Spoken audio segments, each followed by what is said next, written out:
Welcome to another edition of AV Rant. I'm Tom Andry, and I'm here with Rob H. This is AV Rant. It's your home theater and AV questions answered. And I'd like to start with some good news. We heard from Efren in Puerto Rico. again. Yes, he Again, emailed us with more again. details than just that he is alive. Does he have? I guess he has power, or he knows He some place to has go for he power. has power. He's fortunate enough to have water running, and he actually said somehow his house managed to get through the ordeal with essentially no damage.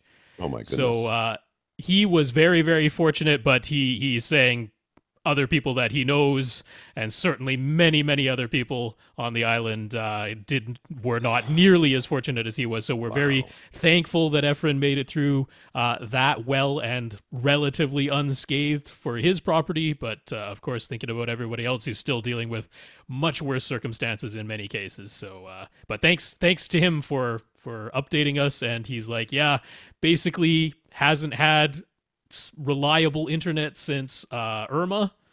So it's been a while for him. It's been tough. Just think of all the episodes he's going to have to listen to catch up. That's like 75 hours of of us. Well, It's going to be bad. perhaps while things are being cleaned up and that'll be playing in his earphones. That would. Well, It's a Efren, good when way you to do listen hear to it. this, or if you do hear this, I will tell you, it will not be long after you get power back and water running and everything's back up. It'll be like 2 weeks after that. People will start complaining on Facebook about kids riding their bikes in the middle of the street. I had to read that about my neighborhood association. Okay. Whenever I hear that, I always think, oh, it must be one of those planned neighborhoods or whatever. No, I just live in a regular neighborhood. They have this association. There's no fees or dues or any of that stuff. Mhm. It's not deed locked, any of that. I can paint my house purple if I want. And there is a purple house in the neighborhood, so I know that can actually happen. But these people do nothing but complain about kids. That's all they do is complain about children. I'm like, why are you so hateful towards children? I mean, I know they're terrible. I have 3, but you have nothing else to do but complain about children on Facebook? I guess we'll chalk that up to people being resilient and consider it a good thing. It's Florida, full of old people who do not like children. They spend enough time with them.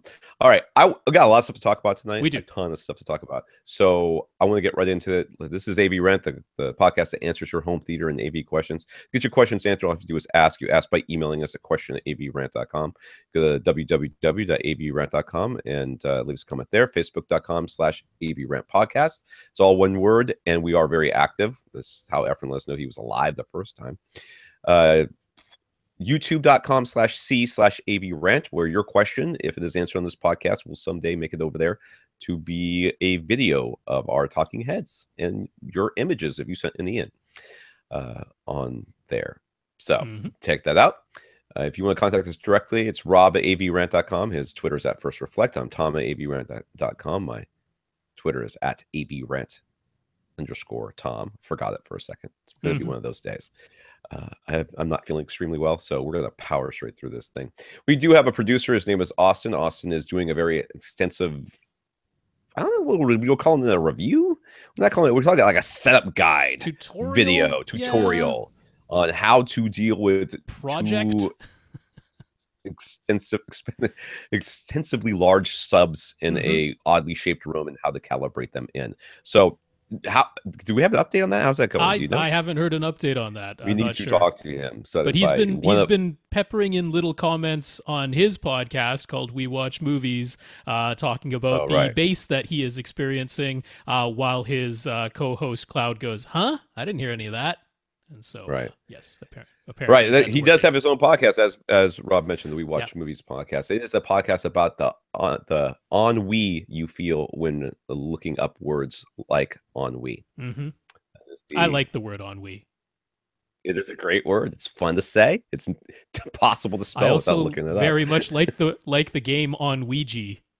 Where it's just Luigi from Super Mario Brothers smoking a cigarette and staring pensively off into the distance. It's called On Ouija.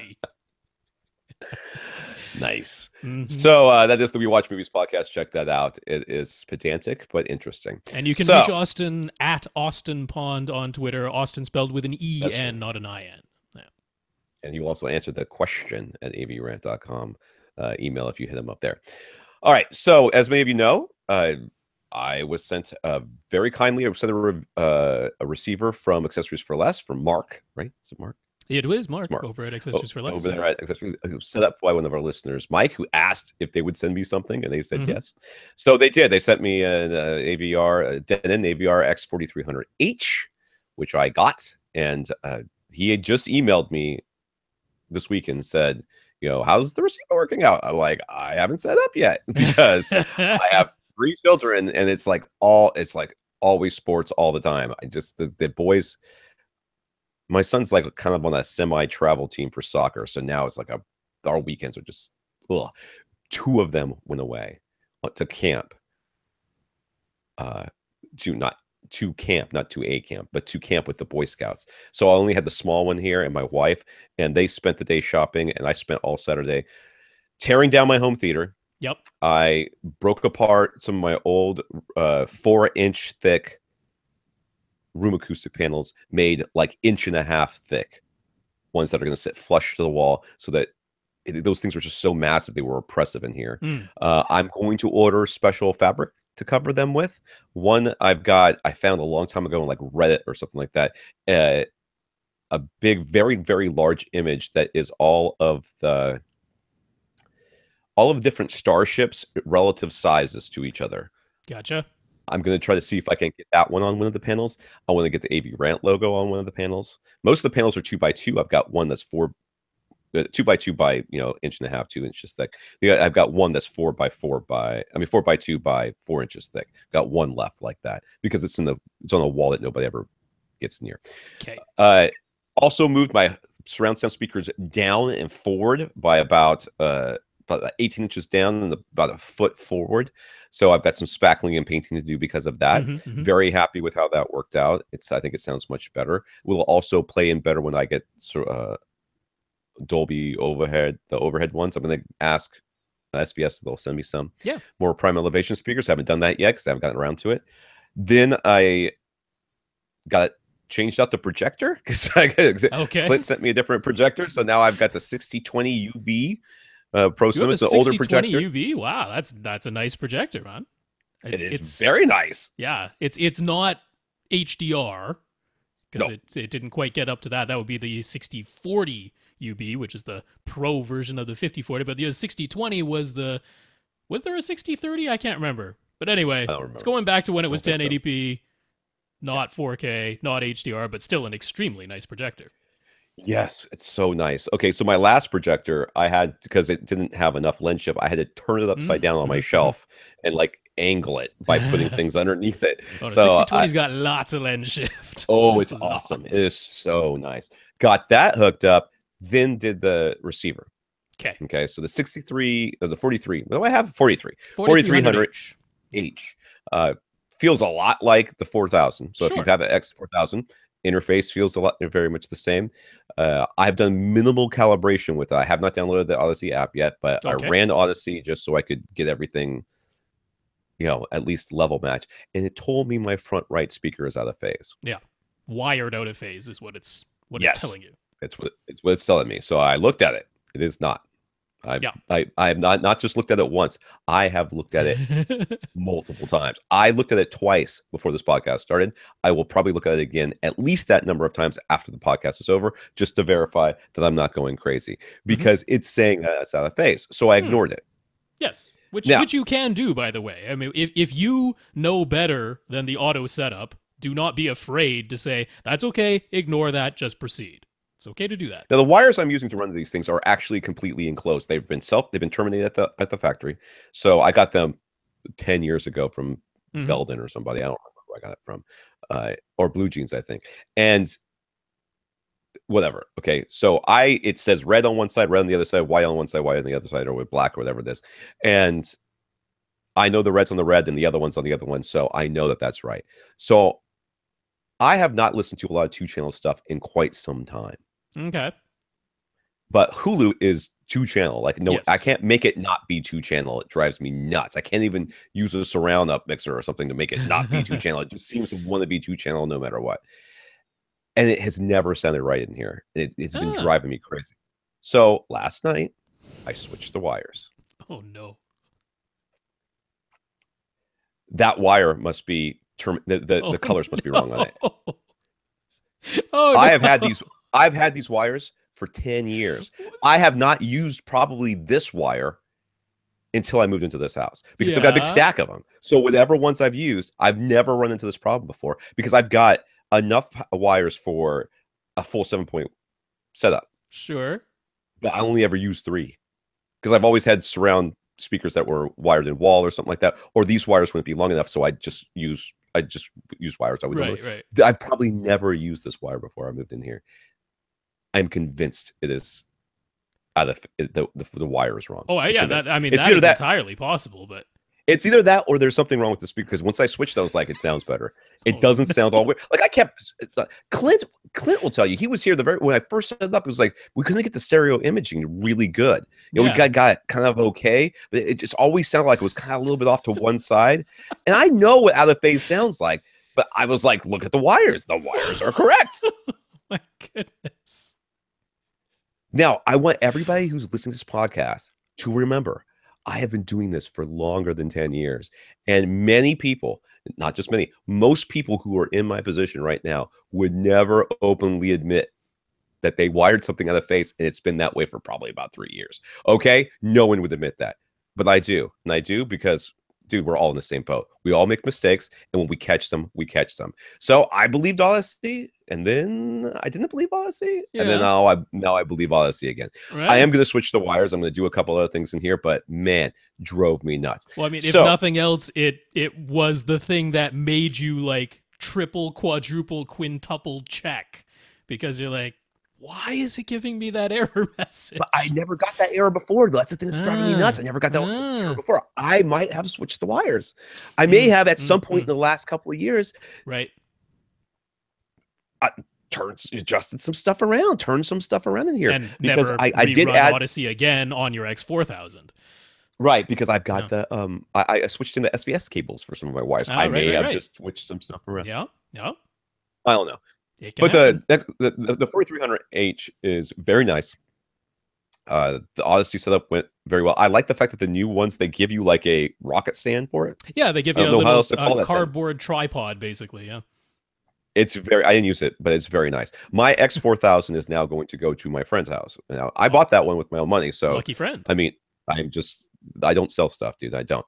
I did have a listener. I don't think I mentioned this on the podcast because I had mentioned that I had like extra. I have like now 3 projectors in here. They had asked me, you know, hey, so you want to get rid of some of those projectors? First of all, I don't sell stuff. Hmm. To begin with, I don't sell stuff. Second of all, none of this stuff is mine. like, Okay, like right. all of it. Some manufacturer, could someday go, hey, we sent this guy this thing 5 years ago. We want it back, and I would have to send it back. So when I sell stuff, when I give stuff to my friends that has been in my house for 5 years, I'm like, listen, this is with a caveat. I may call you someday and say I need it back, Right. Right. just so you know. So my friend's gonna go from a Yamaha he bought probably like 8-10 years ago. He's got HDMI, but it's like really early HDMI to X4000, which is gonna have good Odyssey in it, which he desperately needs. So his home theater is. I set it up for him, but he refuses to move his chairs as close so that his surrounds are actually to his sides. They're in front of him. It drives me nuts. The surround sounds, but we're gonna do what we can. So far the testing is ongoing. As soon as I get some Atmos speakers, I will report on that. Now, the one I'm pair also of prime elevations that you have right now, do you have them set up as front heights? fronts, Top front heights, okay. Front heights. Okay. I believe I have them as front heights, and I think they're being used more than they were being used with the neural up mixer. Or whatever thing that was used the DTS. That's been my experience. That certainly the Dolby Surround up mixer makes use of the overhead speakers more than previous like Dolby Pro Logic 2Z, for example, that had the height channel. I automatically went and did the Neo Neural X. Do you prefer Neural X or the Dolby Surround? Which one do you prefer? I myself, I tend to prefer the overall sound of Dolby Surround up mixer. However, I use front wide speakers, and Dolby Surround up mixer doesn't make any sound come out of the front wide speakers at all. So I end up using Neural X, even though to me it doesn't quite have the same nice timbre, and it kind of gooses the overheads and the bass as DTS is wont to do. Yeah. Right, sure. So I watched last night was the first night that I had everything really kind of set up and everything in here. I watched Wonder Woman last night, which was great. Sounded great. Sounded fantastic. After I got the audio lip sync stuff fixed, because that always is something you have to adjust. I was sitting there, I was watching something, and my wife's sitting there right next to me. I'm like, she's like, what? I'm like, nothing. Let's not think about it too much. You're gonna okay, I have to fix something. She's like, oh, I thought you said you had this thing set up. I'm like, I did. The receiver had to update for 12 minutes, right? I had to run Odyssey. That was like another 20 minutes of running Odyssey in and out of here and stuff like that. I did a lot of stuff, but you don't see how the sound's coming out after the lips move. You don't see that. Living with a tech person. Before. Yeah, it's tough. So, hey, tell us about the Oppo. Yeah. So Steve on Twitter, he was asking because he's one of the folks who got one of the very first Samsung Ultra HD Blu-ray players, and he's like, can you convince me that I actually need an Oppo? So I would like to spend some money, sir. Help me. Right. My early thoughts, because I haven't used it a ton, and so keep in mind, I have a television that technically has 4K resolution, but it doesn't have HDCP 2.2, so I can only send it 1080p signals, and it doesn't have HDR of any kind, and it doesn't have wide color. So I'm essentially sending a 1080p signal to the television that I'm using. But my parents do have an LG OLED TV, so that's a full 4K resolution, HDR, HDCP 2.2, and Dolby Vision, so it's got everything. I can test it out fully there. My honest opinion at this early stage is that if you have a really new, really capable TV, like one of the LG OLEDs or one of the upper tier Sonys or upper tier Samsungs for that matter, one of the TVs that has full 4K resolution, does HDR really well, has the wide color gamut and everything. If that's the TV you have, I don't think you need the Oppo. I think you can basically use any Ultra HD Blu-ray player. If you want Dolby Vision, your only other option right now is the LG UP970, which definitely it's much cheaper feeling. The Oppo is really nice. I was impressed just by the packaging that Oppo sent. It's really classy. Everything about it is classy, feels sturdy, all that kind of stuff. But functionally, there's really no reason why you need the Oppo. Where the Oppo is really nice to have is when you have a less capable television like I do, because it provides a whole bunch of settings that other cheaper Ultra HD Blu-ray players don't provide, particularly being able to fine-tune, adjust the HDR to SDR conversion. Because out of the box, when it converts an Ultra HD Blu-ray that has HDR10 on it and converts that down to SDR for a non-HDR TV, it tends to look a little dark. Unless you're in a pitch black room, it tends to look dark. But Oppo gives you the ability to adjust that so that you can brighten up the image overall and make the SDR conversion look a little nicer if you have some lights on. It gives you a ton of different settings for your resolution outputs, for your audio settings. So it's certainly an enthusiast model. Everybody knows that going in with Oppo. It's not something I would want to hand to someone who has no idea what any of the tech specs mean, because they might get lost in all the settings that are available.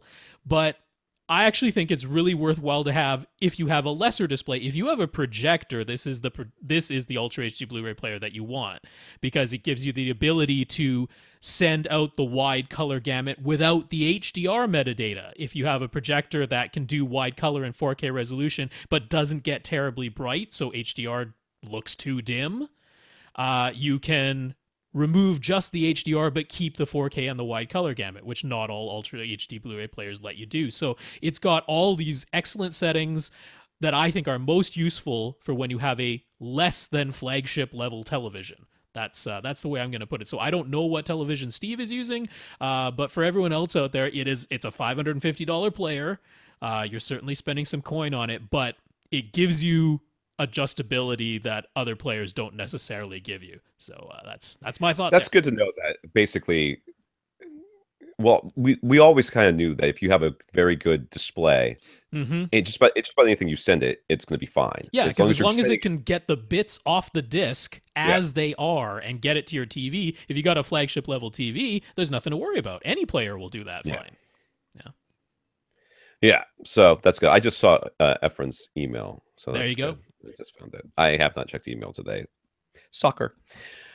All right. Well, that sounds great. There will be. I have a box full of stuff I'm supposed to review in the other room, Okay. and I need to do that too. I have a friend who comes over, and he saw the box on the counter right before, because it came right before the storm, Mm-hmm. right before Irma, and he said, "What's in that box?" I said, "I don't know." He goes, "What do you mean you don't know?" I'm like, "I don't know what's in the box." He goes, "What's in the box? Yep. What's in the box?" I'm like, and my wife is looking at us like we're nuts, and I'm like. Movie She doesn't like references. horror movies, so there's absolutely no chance she's ever watching Seven, but it was hilarious. All right, let's get into this. Let's go thank our listeners for the week. To start off with, we want to thank Robert. Robert went to www.avrant.com and clicked on the Buy Us a Cup of Coffee link. He left us a little PayPal donation over there. Actually, left us two little PayPal He did it donations over there. twice. So I think if that was a misclick, I'm sorry, but it's ours now. I don't know how that works. You can probably get a refund. Well, Anyways, thank you, Robert. We appreciate thank that. you, Robert. Yeah. Also want to thank our patrons. We've got 26 now patrons on my Patreon. If you're interested in becoming a Patreon, you go to www.patreon.com/AVRant podcast. That was our Patreon page, or you can come to AVRant, just click on it from there. Basically, the way that works is it asks you to support us, I guess, on a monthly basis. Monthly basis. Yep. Every month it will deduct from whatever account you set it up to a certain Mm-hmm. amount of money, whatever it is that you want to do. So you now can see pretty much everything we're making now these days. So Right. if you wonder how we're living this lavish lifestyle of luxury and AV equipment, yeah, now know we are 100% transparent. So there it is. And yes, that all goes into an account that I control, and it does get distributed to, though I haven't distributed anything recently to you guys, but I do occasionally throw you. Well, put a bunch of Patreon's money only been in. up there for less than a month, so wasn't expecting anything yet. We're getting there. So thank you to all of our patrons. Yeah. Huge thanks to all of our patrons. I'm super excited and impressed by that. So that was totally worthwhile. Thank you.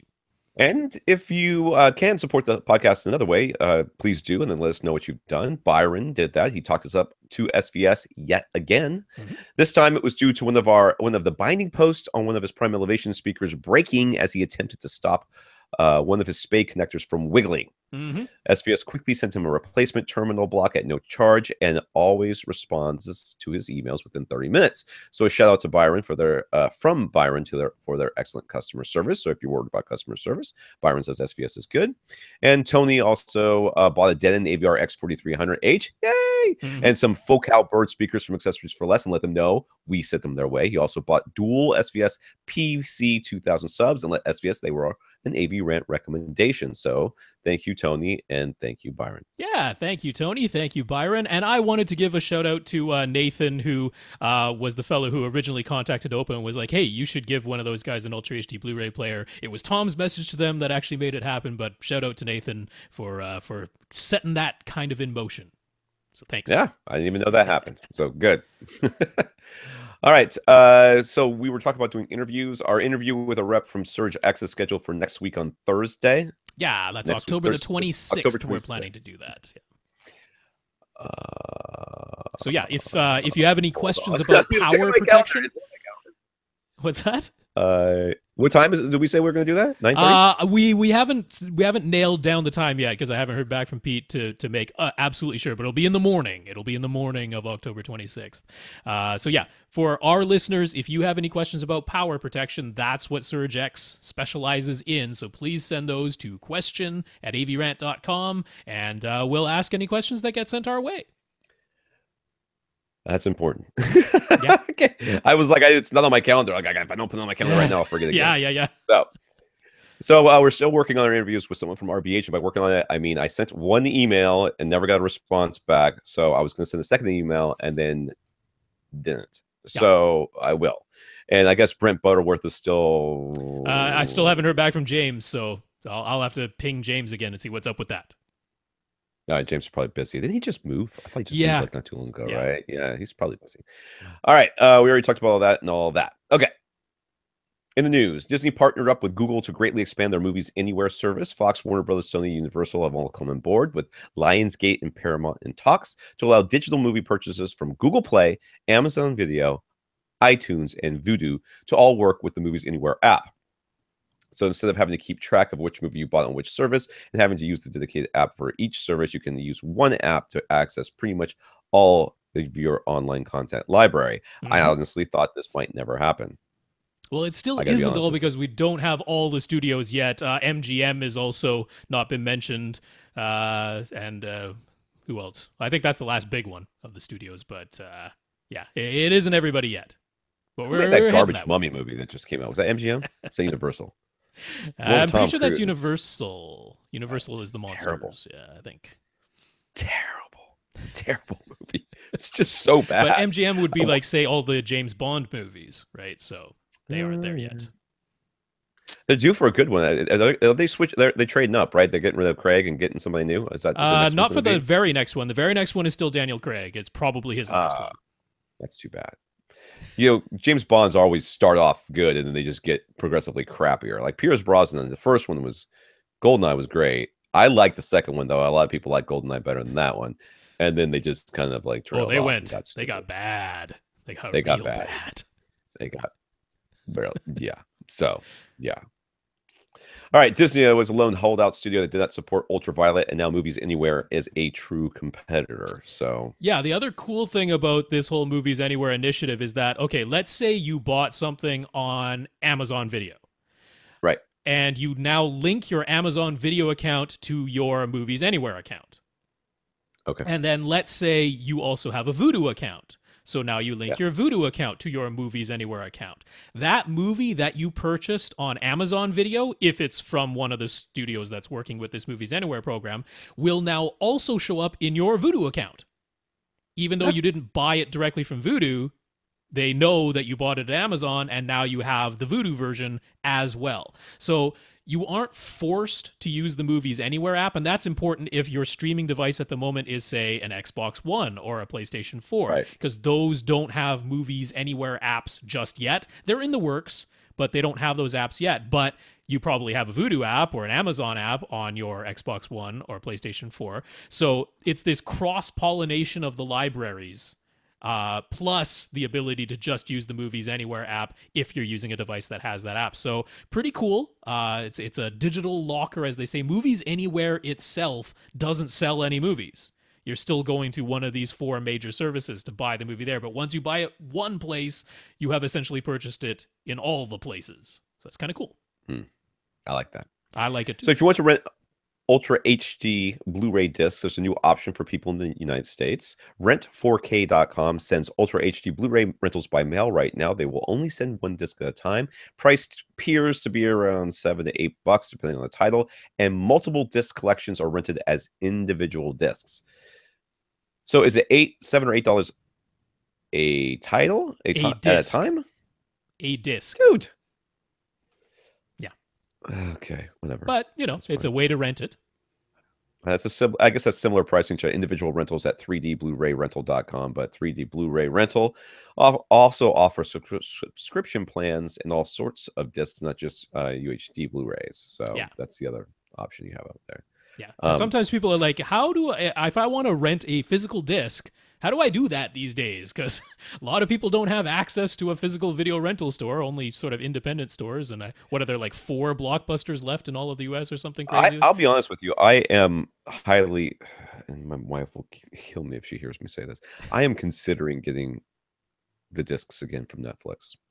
Because they still do ship the discs. Yeah, but Netflix isn't renting Ultra HD Blu-ray discs yet. I understand that, but I don't have Ultra. I'm just saying in general, I am looking for that, because if you don't miss it if you don't get it as it comes through Redbox, which not everything comes through Redbox, then it's gone. It's gone. You got no chance. And I mean, Hulu's been great lately. I've been really enjoying Hulu and some of the content they have, but it's just not enough. You know, I want to be able to just say, hey, remember that movie? I want to see The Cube. Remember that movie, The Cube? Yep. Where everybody's trapped in the cube and it kills you in all kind of weird ways. I like that movie, and I would like to see it. How do I see it? I don't have any idea how I can see this movie. Not I'm in sure my you home could theater. rent it on iTunes or Google Play or something. I'm sure they can rent I'm it not there. doing that. No, I went with my streaming services to have it. All right, got a couple comments from listeners. Dave says, anyone wants to experience some amazing spine-crushing bass, check out the Blade Runner 2049 soundtrack. The track 3 is his personal favorite. Is that a... It's got also the soundtrack. Okay, what am I It's the thinking? soundtrack. Yes. Yeah. Okay. Yes. Carl shared some articles that cover some of the topics we've been discussing lately, including HDMI 2.1, connecting the new Apple TV 4K, and whether the wobbled single-chip DLP 4K projectors are genuinely 4K resolution or not. So those are 3 different articles. 2 of them are on Sound and Vision. One's on the home theater review. We'll link those up for you. Yeah, there was some useful info there. So over at avrant.com, we post our show notes. We have links to the articles that we talk about or products that we recommend. So you will find that in the show notes for this episode. Yeah. Byron says that adding another 12-volt trigger splitter work. So last week I said, stop it. Just leave your subwoofers on. Rob said, if you wanted to really fix it, you could do this. Byron had already done it by that point. Yeah. So he now sets trigger 1 from his Denon receiver to his Emotiva amp, and that amp feeds a 1-in 2-out splitter, which in turn feeds 2 more 1-in 2-out splitters, and those 4 outputs are then feeds 4 subs. So he's got no more humming issues. Yeah, he measured roughly 8 watts being drawn with the subwoofers always on, but just sitting idle. Using the triggers to put them into standby, drop the current draw down to under a watt. So it's not for nothing. He says, I think he said it was about $40 a year he was saving. About $40 a year, which means pretty expensive electricity wherever he is. It is what it is, and I'm sure that whatever. But I don't know. I'm not doing it. I'm going to pay the $40 a year. Anyways, he says that his theater room is coming along nicely in general, and he especially loves the extendable TV mount that we suggested a while back. So I guess there's a picture of that up there. Yep. Looks like he's got his 2 subs like real close. Yeah, but those are the 2 front of the room subs. He's got 2 more at the back of the room. At the back of the room, that's right. Yeah. And these are all prime speakers, aren't they? These are all. No, his front speakers are SVS Ultra bookshelf and center. Ultras, that's what I mean. And then he's got the prime elevation speakers up on his wall. Yeah, he's got some panels behind there and all kinds of good stuff. Good stuff. All right. Mitch with the carefully vacuumed carpet wanted to share the results of his completed home theater. He's got a JVC X70 770 projector ceiling mounted and firing onto his 120-inch silver ticket screen. He got professionally calibrated and feels it was well worth it. And he says it looks much better than it did before. He added an Emotiva XPA3 Gen 3 amp to his Marantz SR7011 AV receiver, and he installed 4 Def Tech AW6500 speakers on his ceiling, giving him a 7.1.4 setup along with his 7 B&W 600 series speakers and rhythmic FV15 sub. Where's the sub?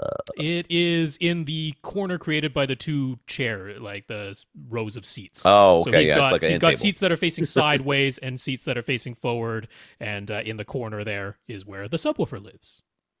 Those are some big speakers on the ceiling, dude. Yeah, and all weather, I believe, by the AW thing. That's what it looks like. Yeah, it looks like those are outdoor speakers, but hey, I bet they sound just fine up there. Yeah, absolutely, and it works.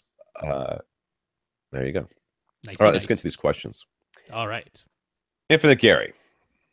For those of you that know, when you get a nickname on this because of something about you, and Infinite Gary has an infinite baffle sub. If you want to know what that is, there's lots of articles on it. Gary wants us to play devil's advocate.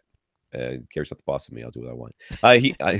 Which means I will definitely play devil's advocate. He knows we aren't big fans of butt kickers and bass shakers, and he isn't into them either. But the concept is still popular, and some commercial movie theaters even offer butt kicker brand tactile transducers. So it's not the full seat motion of D-Box, just the same seat shaking someone could install at home. So what's the appeal? In what situation would this actually be something we would want and approve of? Me? Nothing. Never. Really? Never. You'd never consider a tactile transducer. I cannot think of a situation where I would. I can think of situations where I will approve of other people having them. Okay. Well, I would never. They live in an apartment, and they can't have a real loud sub that will actually shake their room, and they want to feel some bass. Yep. I've had people who like have to whisper in their apartments after like 8 p.m. or their neighbors will call the cops on them. Yep. So something like that, I think or they're using headphones and they still want to get a little bit Sure. of that sense of movement. I could be okay with that. I would suggest them to the people who are like car audio people and they want that same ridiculous tactile thump at home, which unless you have a really small room and some really big subs and don't mind bursting your eardrums, you're just not going to be able to recreate that. But a butt kicker could do that for you. It's not an experience I would want, but that's what some people want, is that crazy level of bass that you can do similar to car audio. So that could be an application I could see for it. Yeah.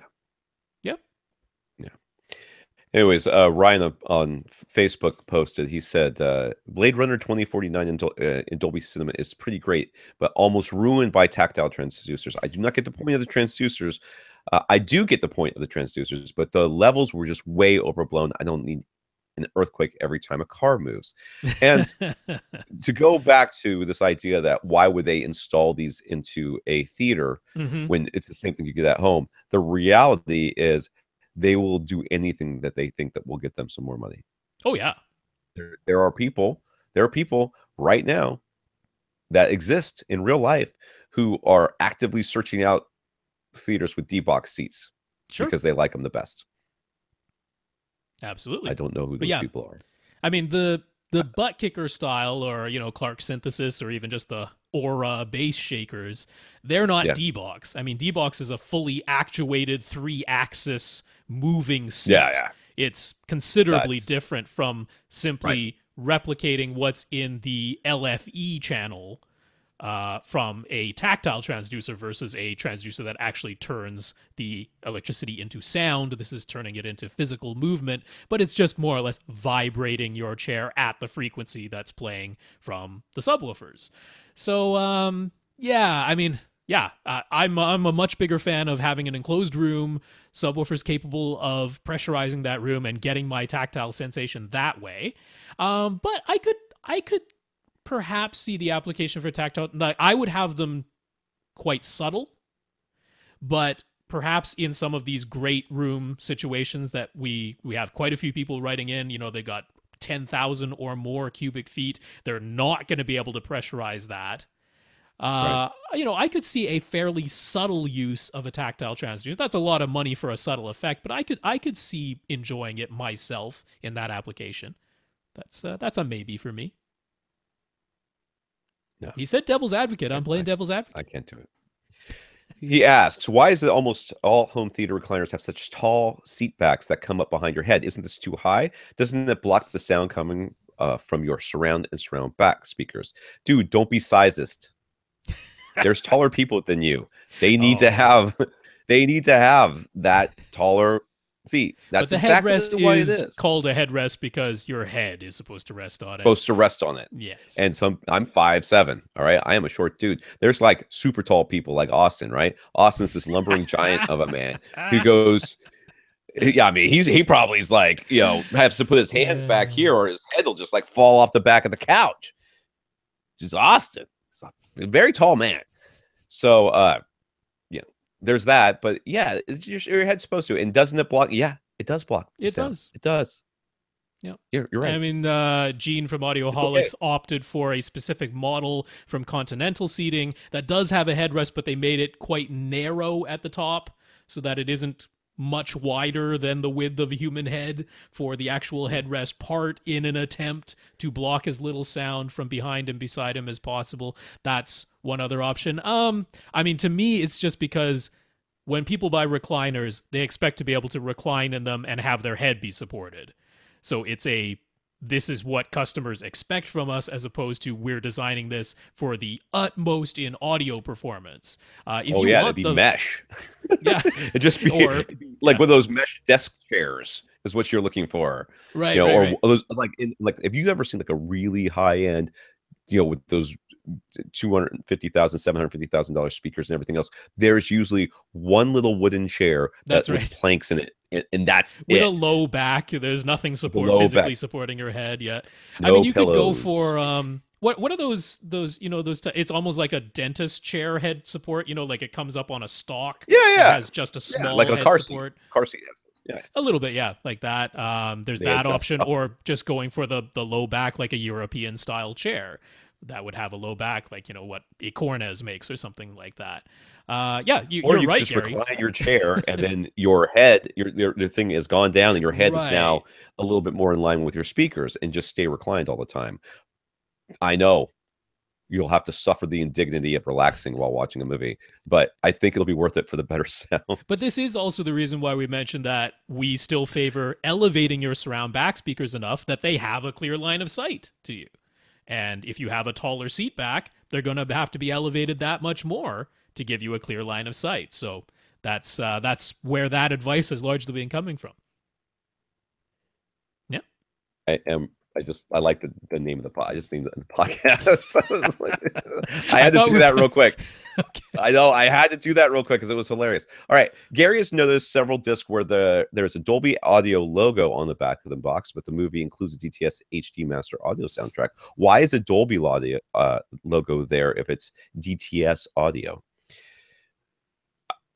I'm guessing it's because at some point during the making of this movie, they used Dolby mastering, or there could be some other Dolby function that's in here. But I don't think that the final product has to have Dolby True HD.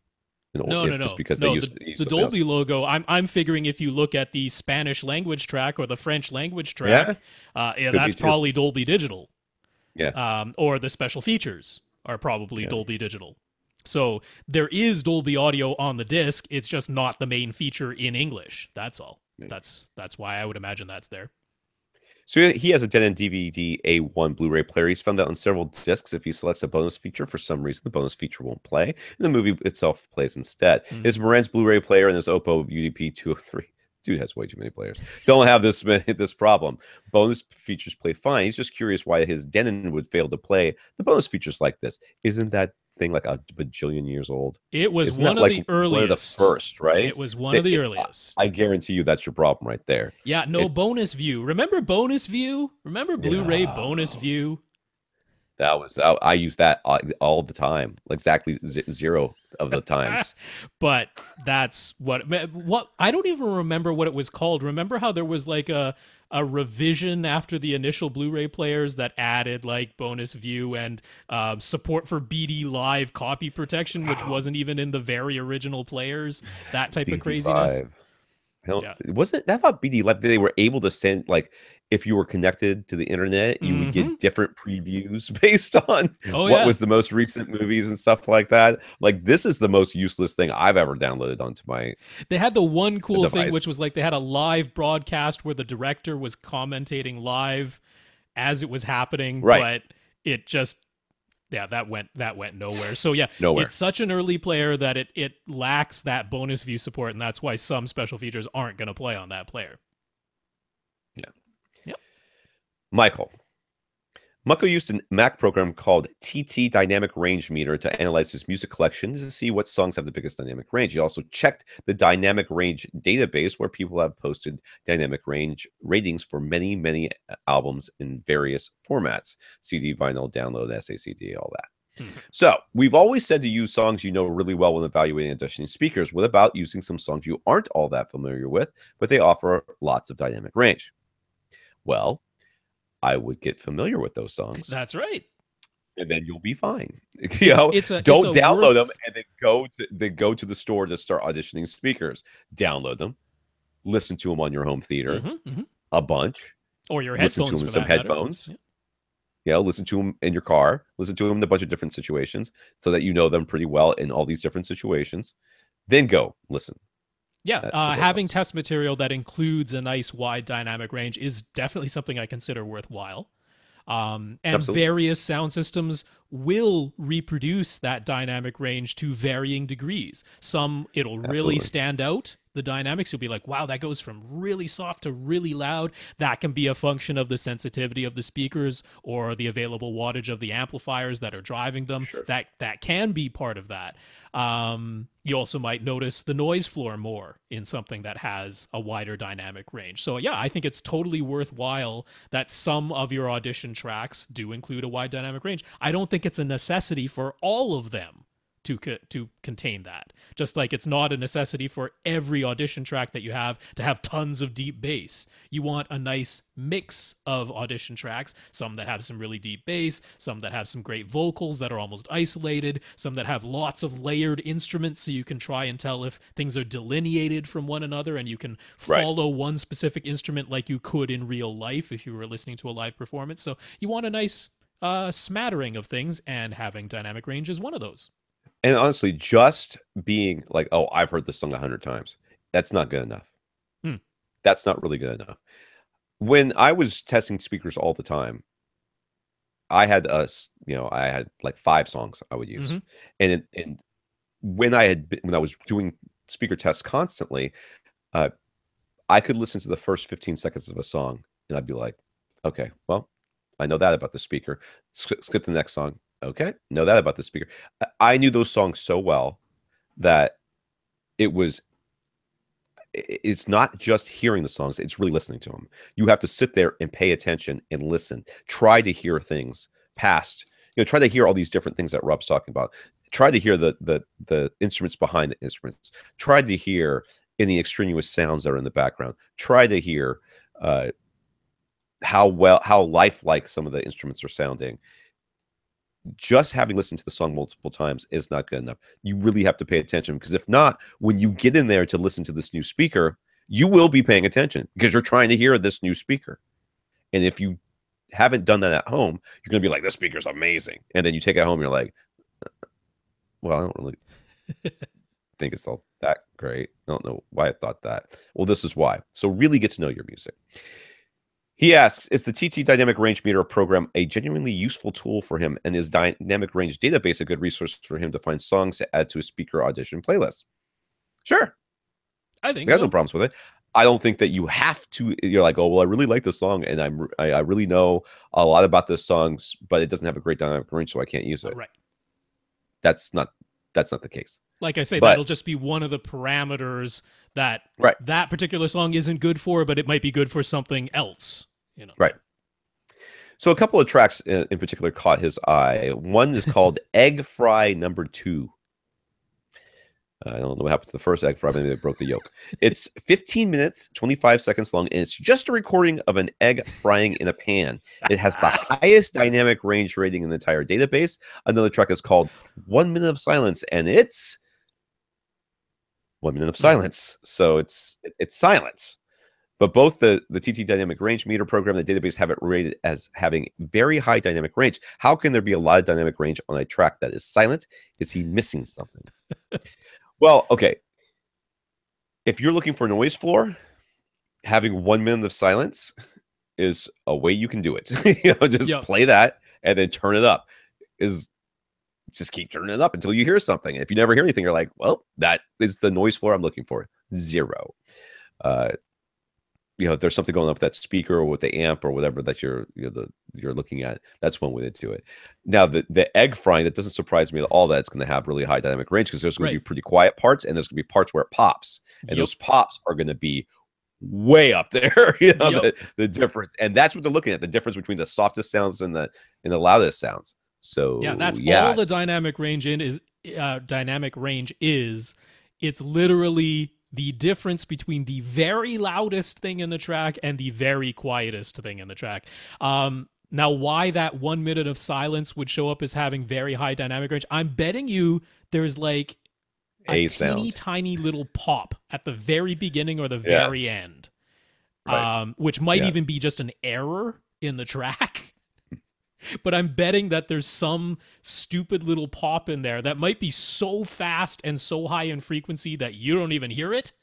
But I'm betting you that it's probably a mastering error or something. That's why that showed up. But as long as there's something in there that's really, really loud. If the rest of it's silence. And then the rest of it is silence. Is that's a ton of dynamic range. Yeah, it's a ton of dynamic range. Yeah. Yep. So yes, what are our go-to songs and movies for auditioning speakers? I don't use movies for auditioning speakers except for subwoofers. There are some. I mean, but I don't have particular ones. I'll watch movies when I'm auditioning speakers and pay attention to them. But I generally don't say, oh, well, this is really good.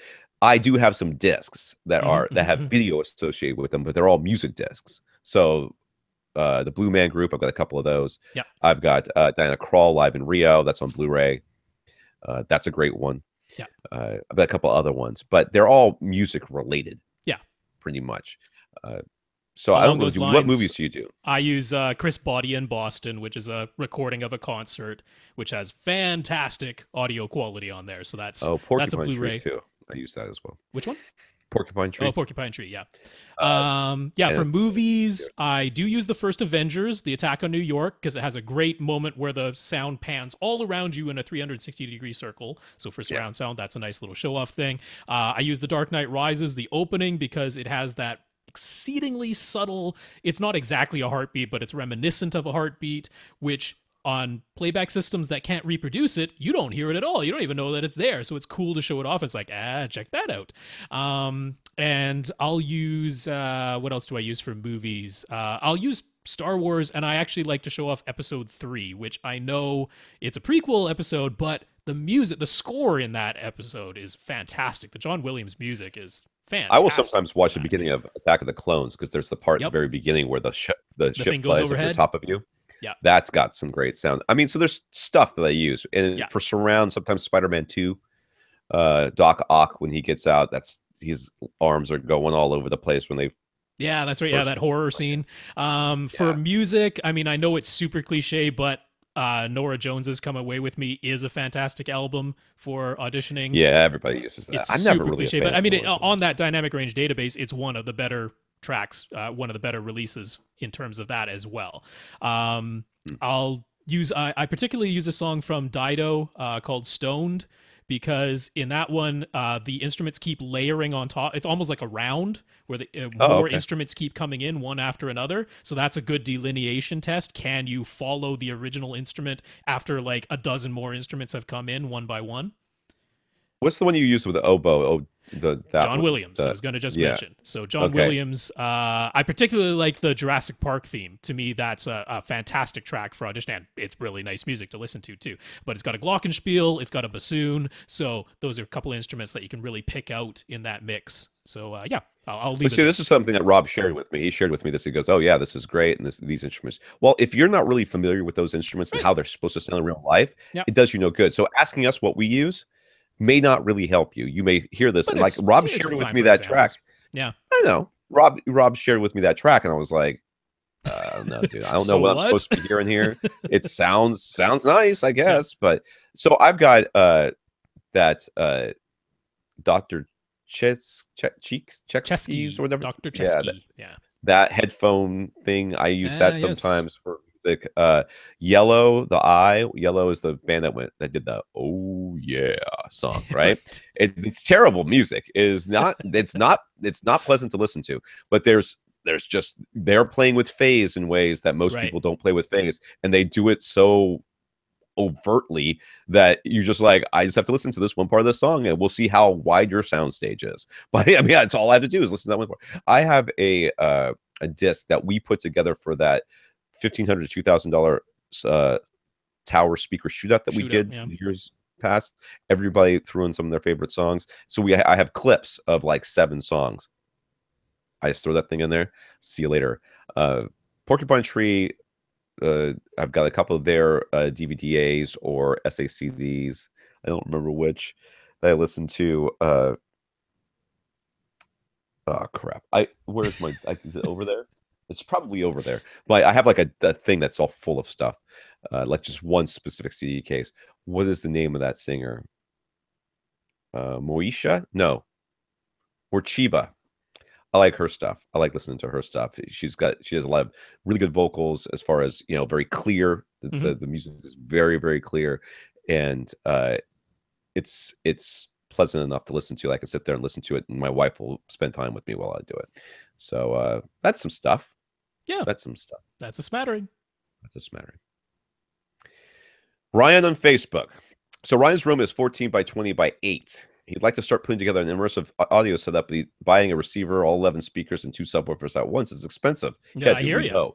Yeah. He's thinking of starting with 2.1 or 3.1 and expanding to the system over time. He's thinking his AV receiver will be the Denon AVRX 4300H.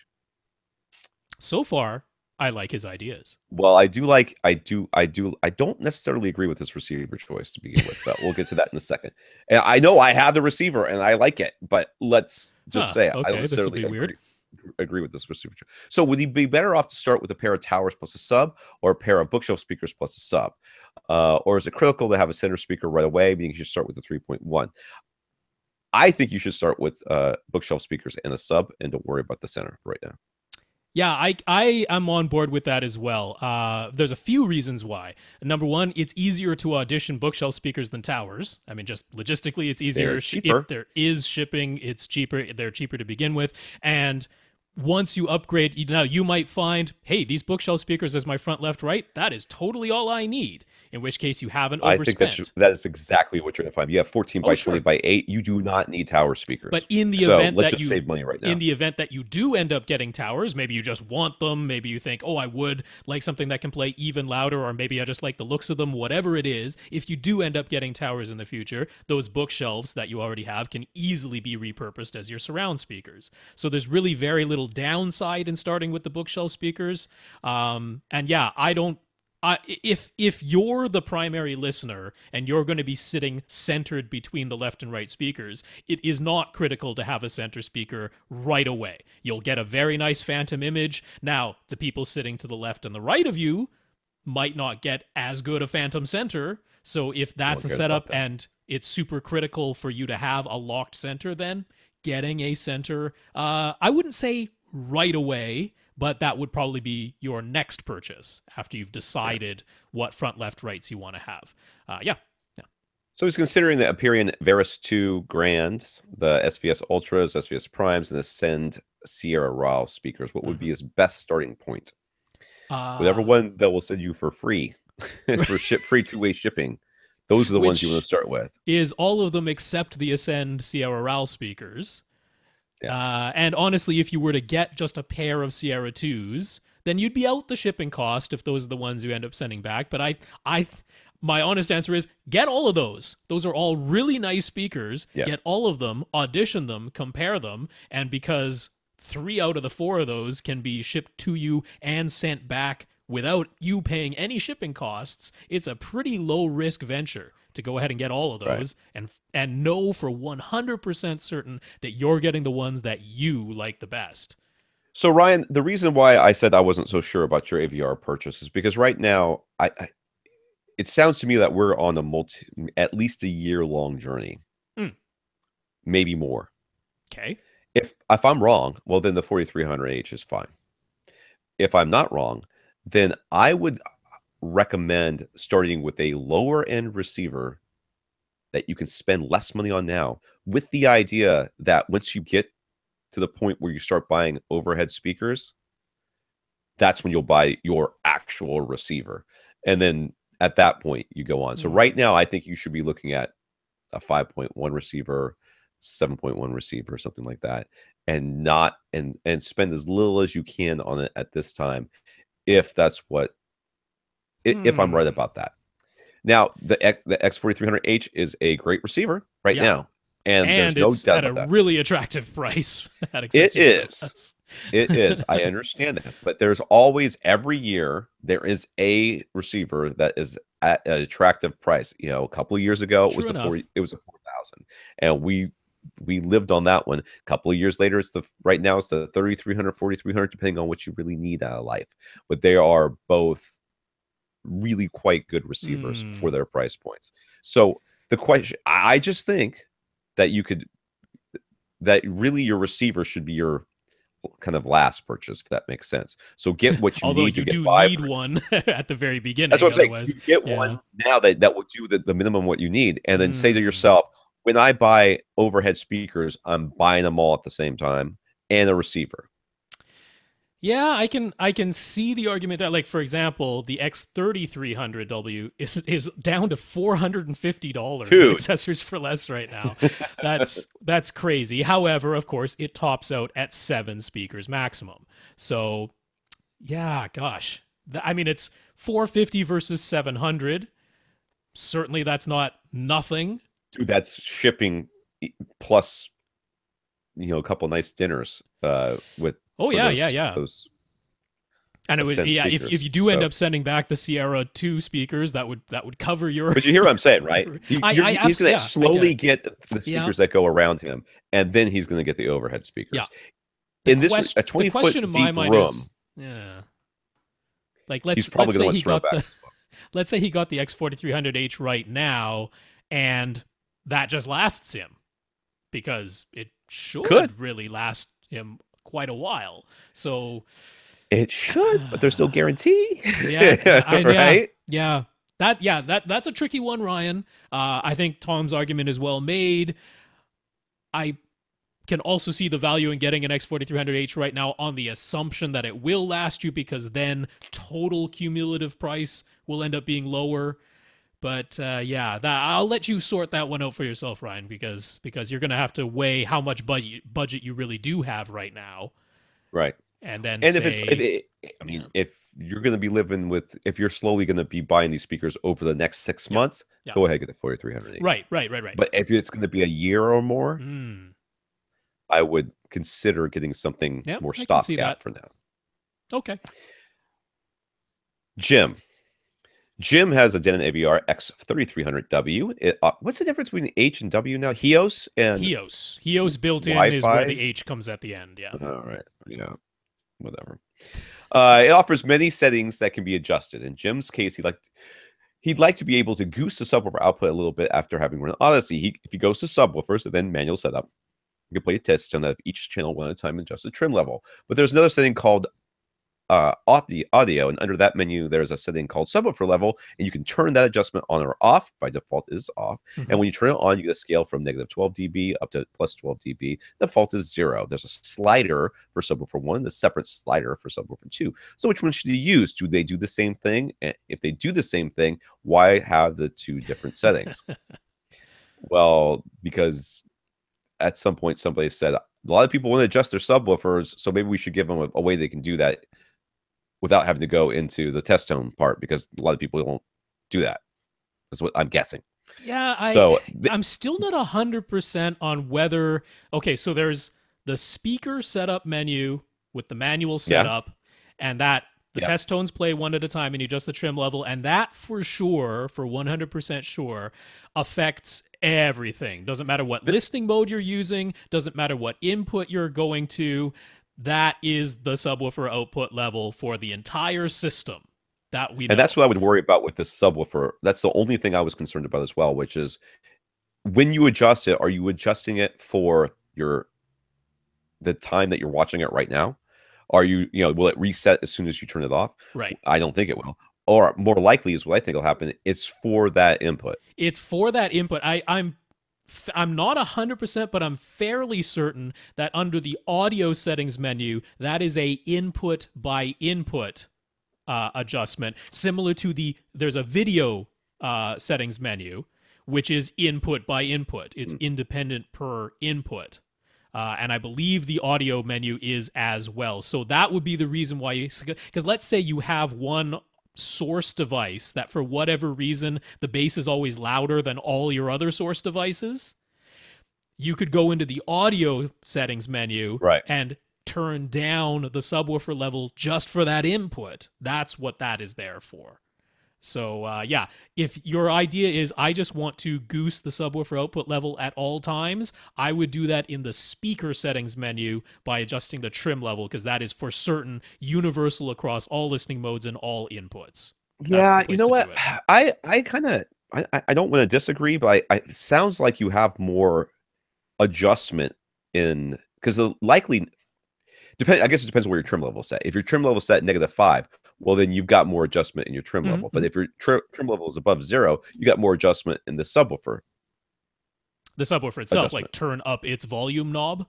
No, I'm talking about the subwoofer setting, the audio set within the audio subwoofer level thing. Because you got 12 dB that you can goose it up if you want to. I suppose, but then it would be just for that one input, and then he'd have to do it on all. I know, but how many inputs does he possibly have? I mean, I guess you could have lots, but realistically, and there's another wrinkle in this, which is he could get the Odyssey editor app and manually adjust the target curve for his subwoofers and run Odyssey again with a new target curve setting. That's what I would do. Yet another wrinkle to this. For everyone in general, I suggest, if what you want to do is goose your subwoofer output level a bit, I suggest doing it in the speaker settings trim level, because that is just, now I have increased the signal level being sent to my subwoofers at all times, and that keeps it quite simple. For me, that's my recommendation. Yeah, I don't like that. Really? I don't like though? You goose. I know, but that's what you do. I don't like to change the trim levels. I like the trim levels to be pure. You know what I'm saying? I'd rather change it input by input, because I know I can go back to that input and just turn that off, and I know I'm getting whatever the flat is supposed to be or Odyssey is supposed to be. Okay. You see what I'm saying? Yeah. If not, you're gonna have to remember. Okay, subwoofer 2 was on -7, subwoofer 1 was on -5. So now I have them, wherever I have them. So I can guess see for that me, argument as well. Biv, this comes on Facebook. I'm resisting the urge to make the Bell Biv DeVoe joke. Biv has a pair of Sennheiser HG600 headphones. They're a bit difficult to drive, so he uses a monoprice desktop headphone amplifier. There's no link for this, and I wanted to see what this was, but you didn't say the specific model of monoprice desktop headphone amp, so I'm not sure. So late at night, he wanted to watch a movie without disturbing anybody. So he plugged in his headphones, his HD600s, into the headphone jack of his Denon AVR X4000. Yeah, I got one of those too. Sound played just fine, but there was severe lack of bass, which he knows isn't just the headphones themselves, because they can belt out some pretty good bass when there's a beefier headphone amp driving them. So is there a way he can connect his monoprice desktop headphone amp to his X4000 without blowing anything up? Zone 2? Yep. Or Zone 2 preouts monitor, right? Any of those, I would use the Zone 2 preouts. That's the easiest, because those will be full range. You still have volume control on the AV receiver itself.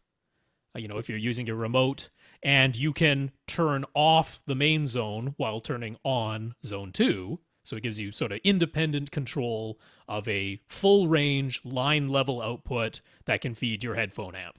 Yeah. Zone 2, that's the solution. Now, the one caveat there is, whatever source you're then watching, you must set the source to output stereo audio. You must set the source to output 2-channel audio, because that's all Zone 2 on the X4000 can handle.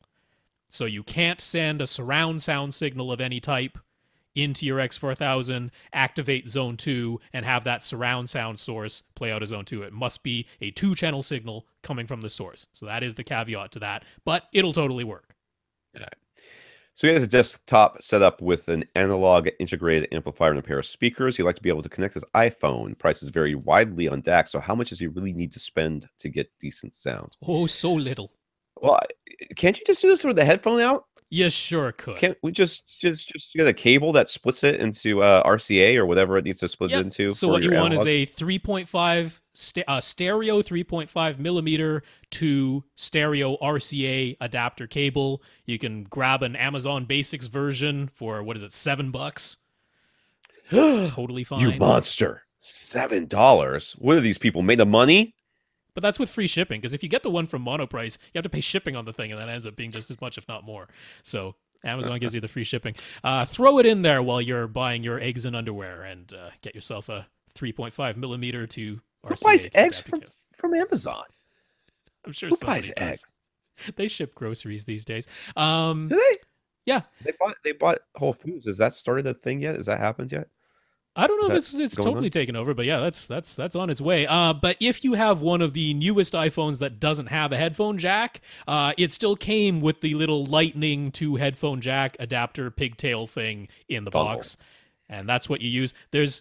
I mean, is it the absolute cleanest signal coming out of the iPhone's built-in headphone jack that you can ever possibly imagine? No, but you asked for decent sound that'll play out of your analog integrated amp and your desktop speakers, and it's totally fine. I've used this exact setup of just an adapter cable coming out of the headphone jack in my iPhone. I've used that plenty of times, and it sounds totally fine.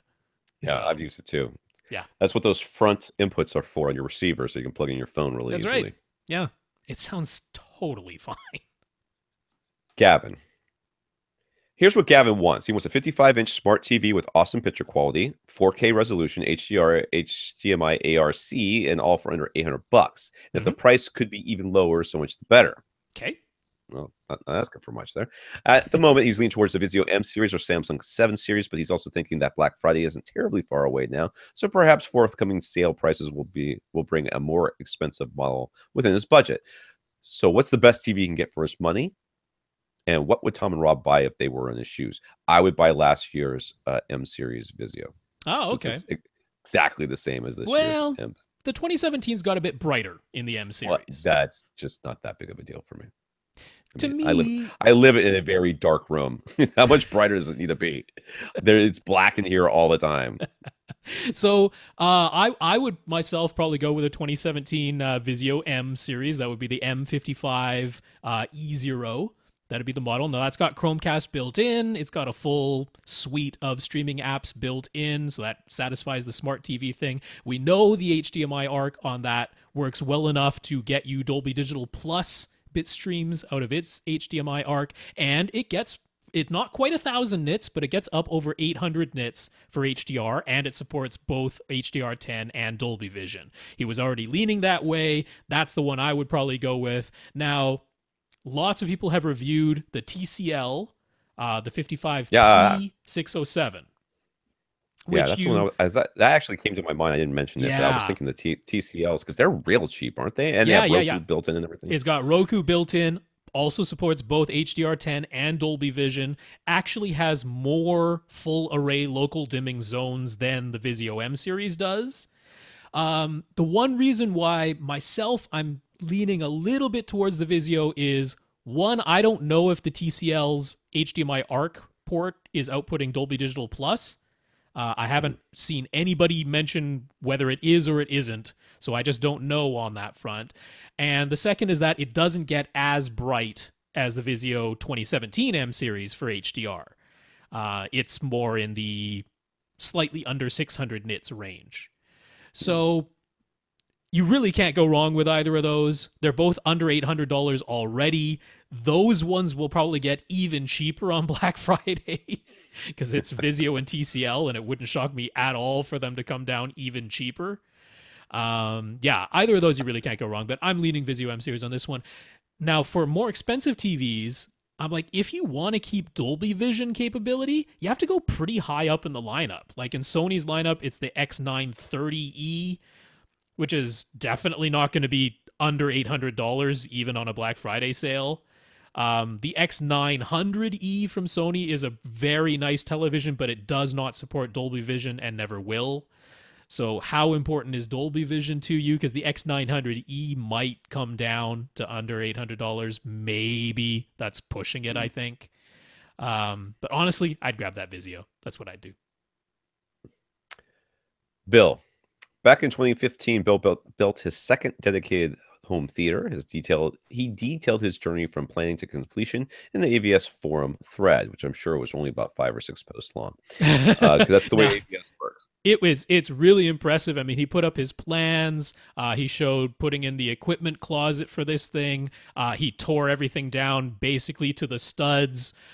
Complete wiring. Spent a lot of time planning the HVAC and put in lighting and a soffit and everything. And the end results, I think, look fantastic. You know, he built columns, put in acoustic treatments, really wired this thing up nicely. So, I mean, the end results that that we're showing in photos on YouTube there. That's a really nice looking theater. Say, he's got his projector on the shelf. He's got his projector on the shelf at the back there. Yep. When I moved my surround speakers, because I have those old Emotiva like on wall surrounds, and they have this plate that's flush. That was a nightmare to work with. It's just, it has keyhole mounts and stuff like that, and if your screws are just a little bit too loose, it'll rattle. Yep. Used to drive me absolutely bonkers.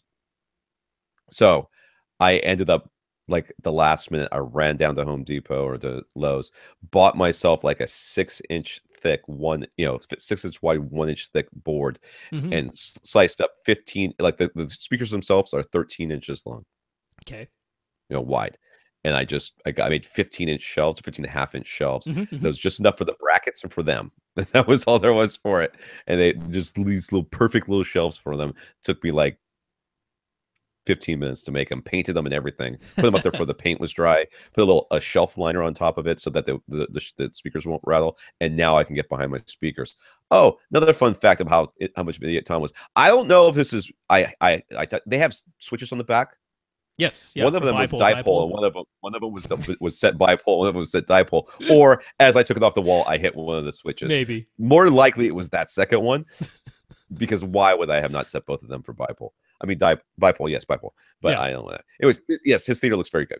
So let me continue on with this. Fast forward today, he has sold that house, is now in the process of building a custom home theater from the ground up again. He will, of course, include his third dedicated theater, but he's building a whole custom home.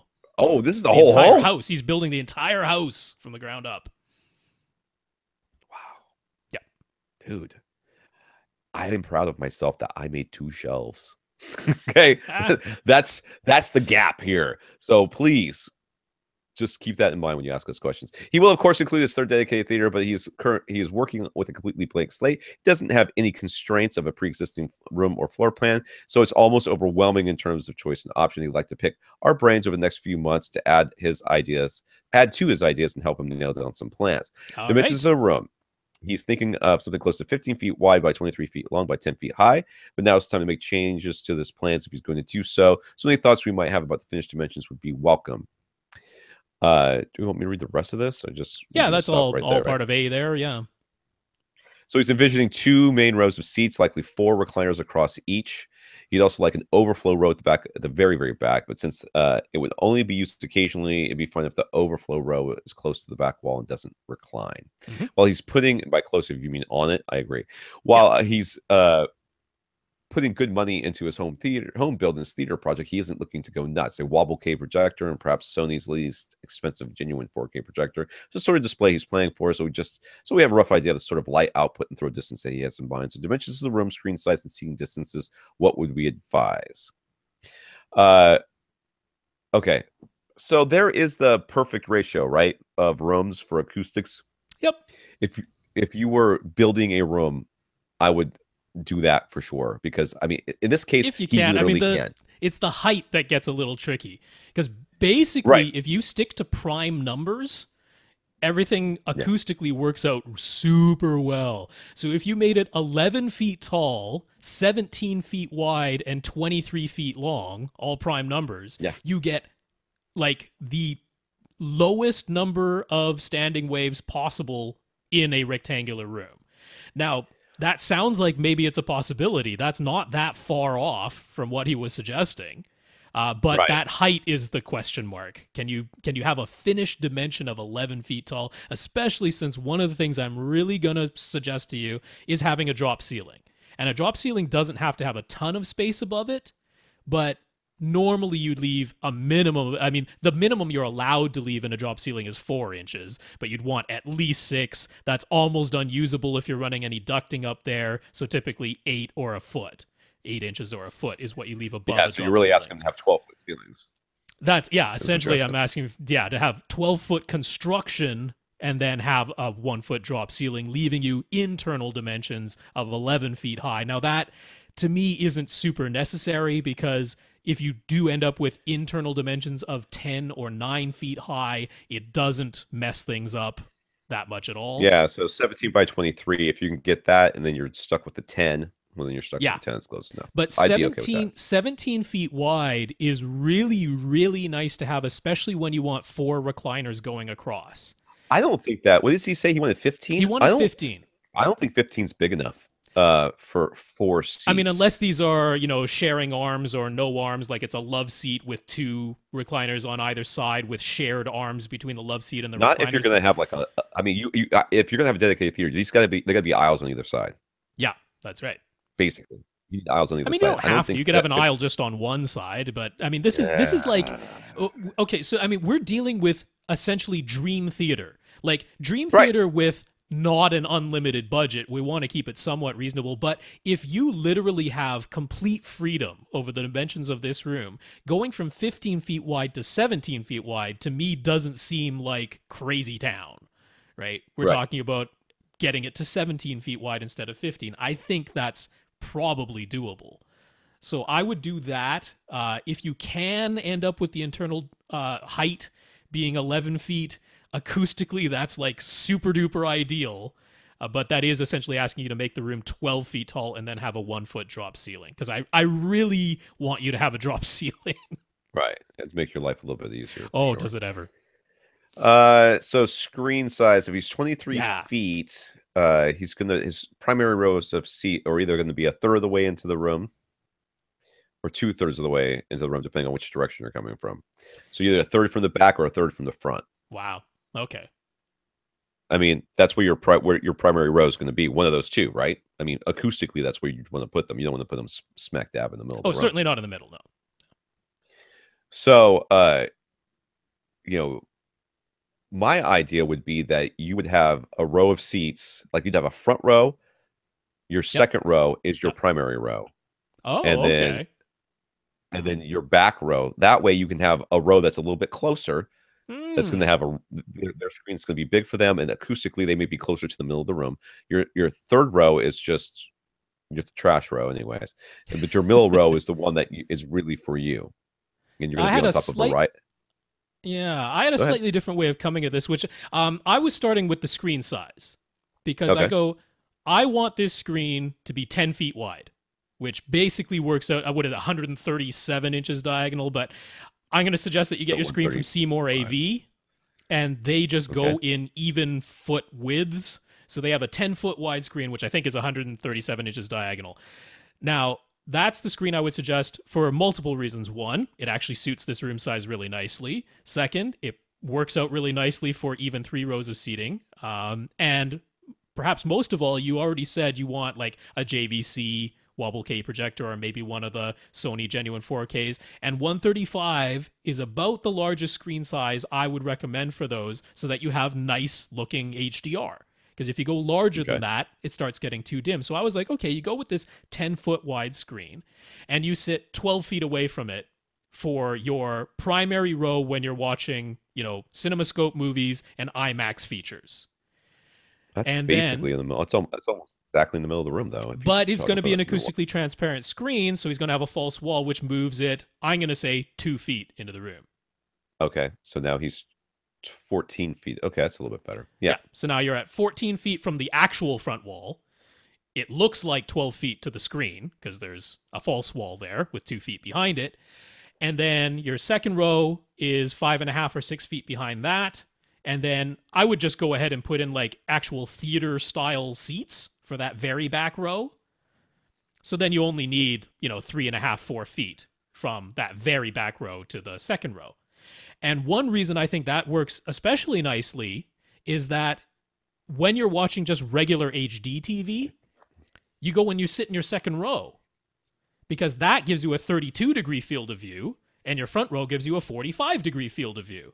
So instead of having 2 screens or crazy expensive motorized masking, you do the much easier thing of just moving yourself to the second row when you want the smaller field of view. Because the majority of the time, I'm betting it's going to be him and his family in here, and he's probably the only one who really cares about viewing angles and all that stuff.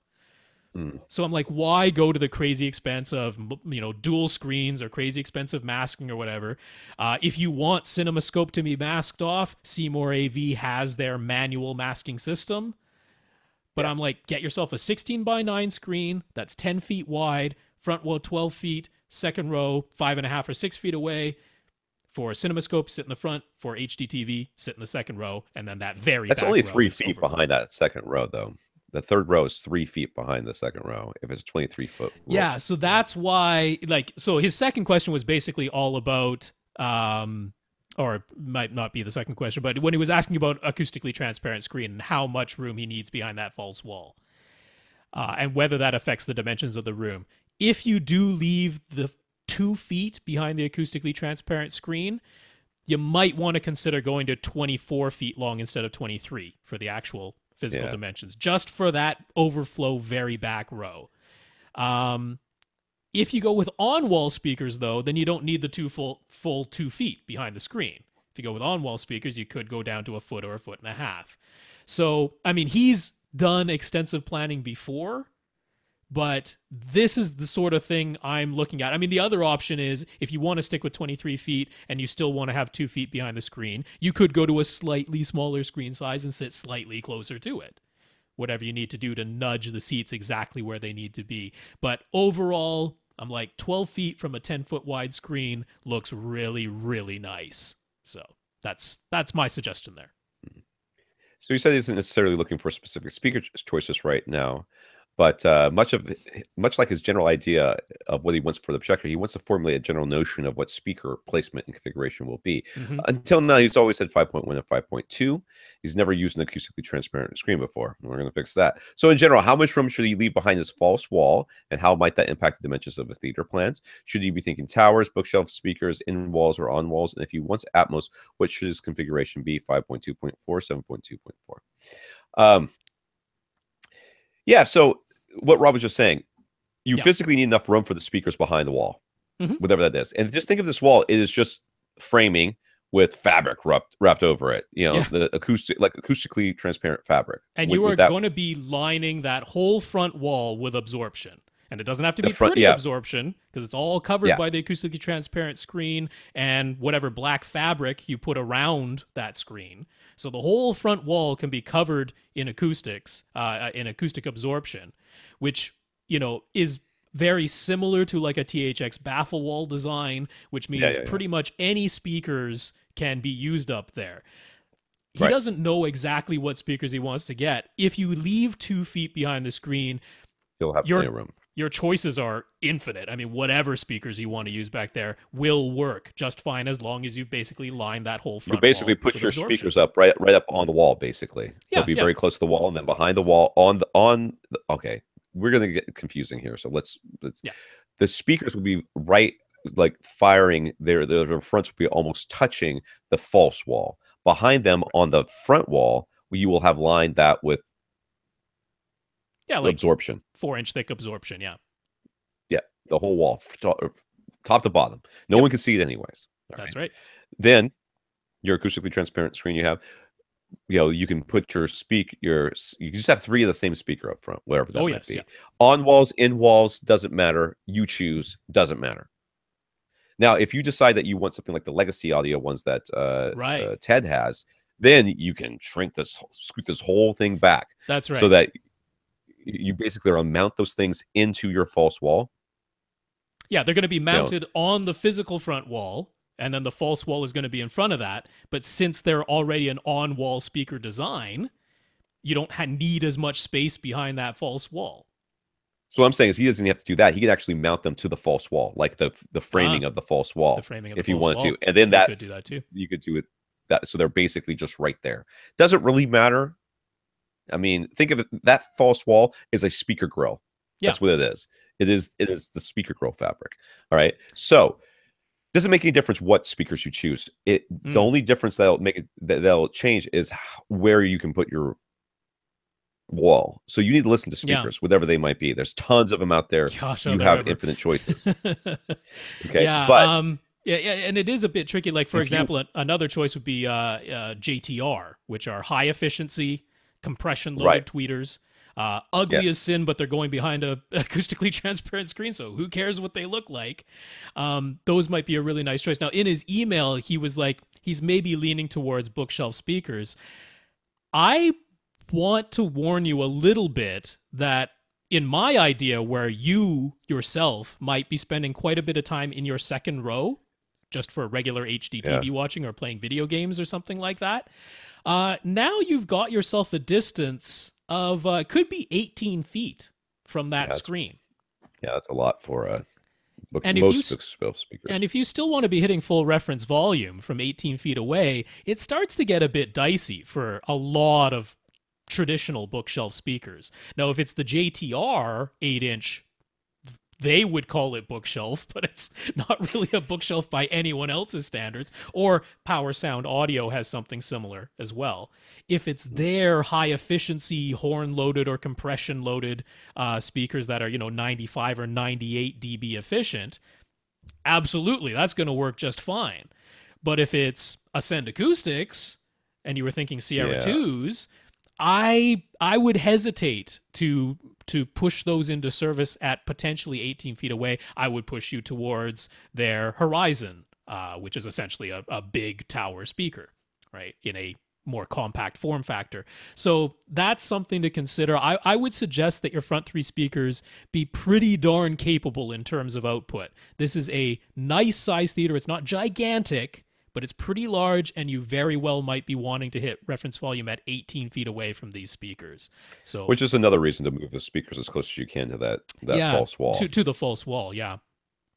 So overall, I'm thinking if you're planning on 2 feet behind that false wall, if you're planning on larger front speakers or high efficiency front speakers, this is going to work pretty nicely for you as a general idea.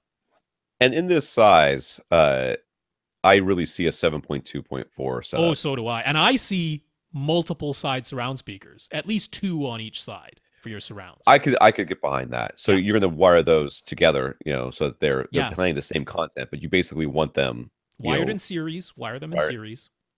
Right, but right next to your each row of seats, the 2 rows that matter. Yeah, or maybe the slightly behind the front row, slightly behind the second row.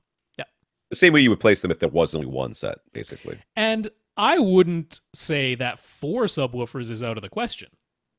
Because why not? I mean, this is Dream Theater territory. Why not make that entire seating area, even that crappy third row, have pretty darn uniform bass? You can't get more uniform. You're already going to have... It's going to sound a lot better in there than you ever expected if you can get the dimensions the way we're saying. Yeah. Simply because of the lack of standing waves, or the reduced number of standing waves. And I mean, a sub in each corner? Ooh, that's nice. And if you have 2 feet behind the false wall, you could put cylinders in the 2 front corners and they'll fit because they're only 16 inches diameter. It starts to shape up, doesn't it? His first theater had an entry at the back. His second theater had an entry on its side. Both worked fine. We'd like to hear any thoughts we have about planning his entry into his third theater. It's just some sort of ideal layout. Fireman pole. With like a hatch that just slides open like Batman. You just slide into it. No, I'm thinking entry on his back wall doesn't make sense in what he's proposing because you got a whole row of seats on that back wall. That doesn't make sense to me. Yeah, can't be on your front wall because that's your screen. It could be on the back wall as long as it's in one of the corners. But you're suggesting put a subwoofer in the corners. I am. Yeah, I like from the side kind of guy. I mean, if you don't have anything on the back wall, it's fine to put something in the back. But I find very few things as irritating as somebody opening a door at the back of the theater and light shining on my screen. I would rather have it come from the side. Yeah, that's just me. So yeah, side.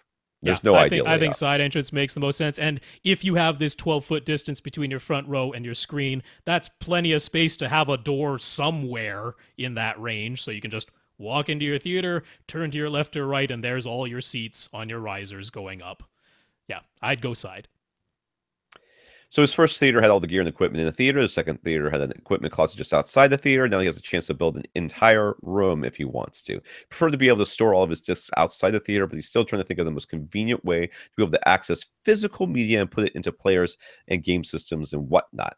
So given his blank slate and being in the planning phase, what would we suggest in terms of where the equipment lives and where should he store his physical media and how can he conveniently access both from his theater? Have you heard of a NAS? you could do something with Plex. Yeah, but if it's Ultra HD discs and it's video game discs, you're not ripping those. There is. Yeah. Well, a lot of times you see in theaters, you'll see a like a glass cabinet thingy. You open it up and there's a couple of pieces of gear in there. It doesn't all have to be in there. It could just be the sources. Yeah, just the things that you need to put discs into. Yeah. I mean, his last one was so nice. I'm actually going to scroll back and look at it. His last one was so nice. There's a lot of options here as far as where he could place these things. I mean, you could put most of your gear behind that front wall. You could do that. Yeah, I would think that's necessary. I have an idea. No, what's your idea? A lobby, a theater lobby, which is I mean, a room that is just adjacent to your theater, your own separate room. Now that opens up the idea of airlock door system if you really want soundproofing. Double door system going from the lobby into the theater. Yep, because the last one he had in his theater build, he had an exterior door. That's what he used, exterior door with full weather stripping and everything. I'm like, the next step up from that is the airlock door. 2 doors. It's a Star Trek theater. Yeah, but I'm like, if you have a lobby and you basically have all your equipment accessible in that lobby area, and maybe you have a little seating area in there, popcorn machine, bar. I mean, I'm betting he's building a bar in this house. I was going to say bar. Yeah, I'm betting he's building a bar in this house. I just want to warn, on some level, you can never have too much access to the back of your equipment. If you're the kind of person like I am, it is imperative that you consider, no matter where you put your equipment, that you can physically get behind it easily. Yep. Like me switching out this receiver, ginormous pain in my butt. Yep. Why? Because I have my stuff tucked in the corner to the side. Now, I could actually move it out, I think, and get more access to it now because I've moved some stuff out of the way. I've actually cleaned my theater up quite a bit. It's a disaster in here right now, but, whatever. But, you can never have too much access to the back of your equipment. So if you're gonna put on a rack, make sure the whole rack comes out, boy. The whole rack comes out and spins around so that you can see the back of it. If you're amenable to it, you can make the gear stack a feature of the lobby room. You can actually kind of like feature it, like build sort of like, how you have like a curved bar for the bar? You can have like a curved feature that goes around the rack, so you like walk in as though you're walking behind a bar, but instead of a bar, so you would have a bar, but then in addition to a bar, you'd have another second thing that almost looks like a bar, but it's just gear back there. It's just a home theater equipment back there. I mean, you can make it a feature of the room. Well, I mean, if you actually had a bar, let's just say you walk into this lobby. On the right side, as you walk in, there's a popcorn machine. Yep. Okay. Left side, there's a little seating area with a bar. Yeah. So just like little stools in the bar. And then behind the bar, where you would normally see bottles of alcohol. There's going to be, alcohol, but one's going to just be gear. Could be, yeah. Then you can actually walk a super fancy wine rack. Yeah. And you can actually walk behind that wall that has that stuff and get to the back of your gear through a little closet back there. Yeah. Where then you can keep all of your physical discs or any other. Or you can have all your physical discs in the lobby as a display. If you can have this lobby bar area, that opens up a ton of options. And then I would have like, a small flat panel in there so that you can queue up your movie or your game before you walk into the theater. Then you walk into the theater, hit play, and it's already all queued up. That's how I'd come at that. So he went into a lot of detail with his previous theater builds, but he had constraints, which in a way made it easier for a lot of design. A lot of the design was about solving problems rather than having endless options. He has a plan for soundproofing. He intends to essentially construct a room within a room as far as HVAC goes.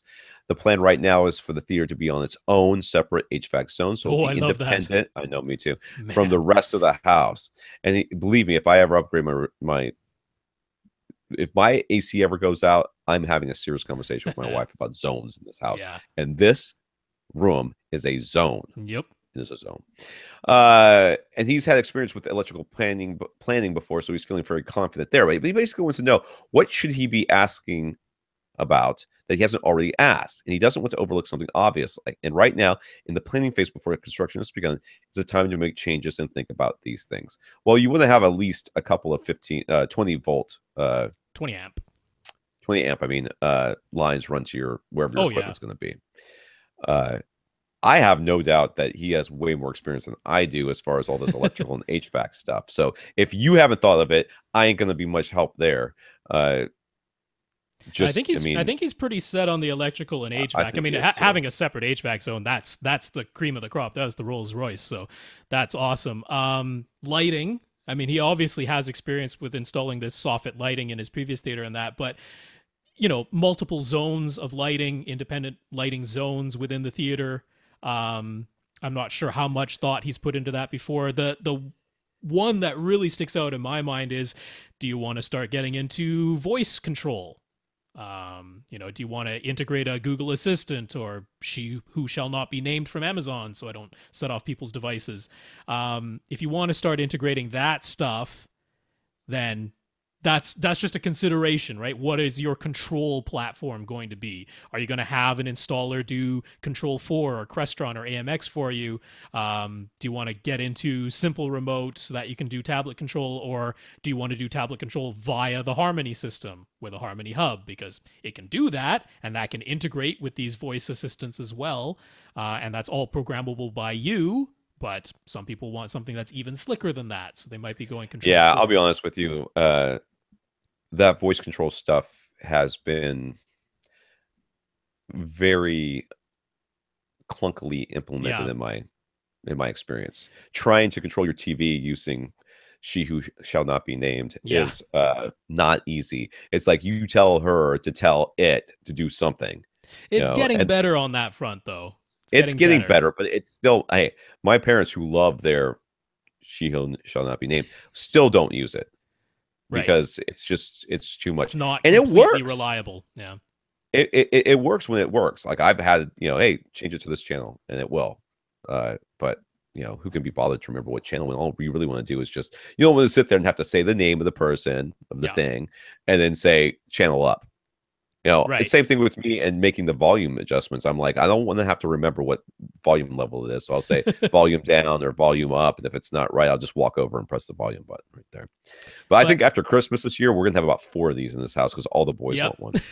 But my number one piece of advice is have that drop ceiling and then have conduit raceways that might just go to a panel that leads to nowhere right now, but essentially make your theater as upgradable as possible before the construction is complete, so that if you need to run a new wire from where your projector is mounted because you want to put an echo device up there now or something like that, back into where it can connect to everything else in that lobby room or something like that, have those cable raceways, have those conduits already installed, and then you can seal them up for now if you're not using them. But if you need them, then they're already there inside the walls for the future. That would be the absolute number one thing I would be focused on. All right. Chris. Last time we spoke to Chris, he was asking about connecting his gaming PC to his SR7010 receiver, Epson 5040 UP projector, and Oculus Rift VR headset. Our suggestions, whatever they were, because I don't remember, worked. Yay. And he is able to have an image on his projector with audio coming through his AV receiver via HDMI while simultaneously feeding his VR headset via the display port to HDMI adapter. Now he has an audio question. When he's playing Atmos content, his Marantz says Atmos. It says Dolby Atmos, of course, and everything works fine. But when he switches over to something else like web browsing or even just leaving the PC idle on his desktop, the front display of his Marantz will switch over to say multi-channel in 7.1. This wouldn't be a big deal, except his Marantz makes a clicking sound every time the listening mode changes, and there's a short dropout of the sound when the listening mode changes. That happens as well. Anyways, it's driving them a bit nuts. So is there a way to make it so the listening mode of this Marantz stays put? I don't. Is this a Marantz issue? Because I don't think it is. I think it's the PC, right? That's right. Yeah. I mean, it's an issue in the sense that the Marantz makes this clicking sound and there's the momentary dropout while it gets the decoder, ready and that type of thing. But that's pretty much going to happen with any AV receiver you put into this system. And it's because the signal that's coming out of the PC is flopping back and forth. So he sent in images of basically all of his settings just going through what the Marantz properties show. So, I mean, the supported formats are Bitstream, it can do Dolby Digital Plus, DTS HD, Dolby True HD, all of that. He's got his output volume peaked out as it should be. But one of the other settings that, not unique to this setup, but getting into some of the more advanced settings is that it does have this spatial surround processing option. We're seeing this now, like on the Xbox One, it has it as well, which is Windows Sonic or Dolby Atmos output. And what that is doing is the PC is upmixing everything to Windows Sonic or Dolby Atmos and then sending that out to the AV receiver. And that's basically having it use the Dolby Surround upmixer in the signal, and then that gets sent out as 7.1 PCM essentially. It's supposed to come out as a Dolby. It's supposed to come out as a Dolby Atmos bitstream in this case. That's what it's supposed to do. But really, the key here is that in his Windows sound settings, he must have set it for 7 speakers, which is why when the desktop is sitting there idle, it's flopping back and forth, because when a little Windows chime goes off, right? That's just 2-channel PCM. But the PC is saying, well, you told me you have 7 speakers, so I'm initially going to send out a 7.1 PCM signal, but then you also told me to upmix everything to Atmos, so it tries to do that, but by the time the signal gets to the Marantz, like the Marantz is going, what the heck are you sending me? So what I would do, this is what I would recommend. For your Windows sound settings, set it to 2 speakers. Tell it that you only have 2 speakers. Set it to 2 speakers, set them to 24-bit, 48 kilohertz, which is like the most basic audio, and have it just set for that. And then in the advanced settings, have exactly what you have, which is allow applications to take exclusive control of the audio output device. Because then if you're playing a game that has Dolby Atmos audio, you'll still get the Dolby Atmos bitstream from that source. If you use the Netflix Windows app and you want to watch Netflix that way, it'll still take control and send out the Dolby Digital Plus bitstream. But for all the other little Windows chimes and everything, that'll just be 2-channel PCM. Which means your Marantz can then upmix it if you want it to, right? It can upmix the stereo signal using the Dolby Surround upmixer, but it's not having this weird thing of bouncing back and forth between 7.1 PCM and the PC trying to upmix it to Atmos and a whole bunch of stuff that's causing all this flopping back and forth of the audio. So for Windows sounds, 2-channel, and then allow your applications to take control so that when it's actually an Atmos bitstream, you get the bitstream. When it's actually a Dolby Digital Plus bitstream, you get the bitstream. That's how I do it. Oh my God, this question is so long. Are you kidding me? Is it? Why is this so long? Have you seen all the words? I wrote them, so yes. I should bring like a drink in here. So I wasn't feeling good, and I'm not feeling any better right now.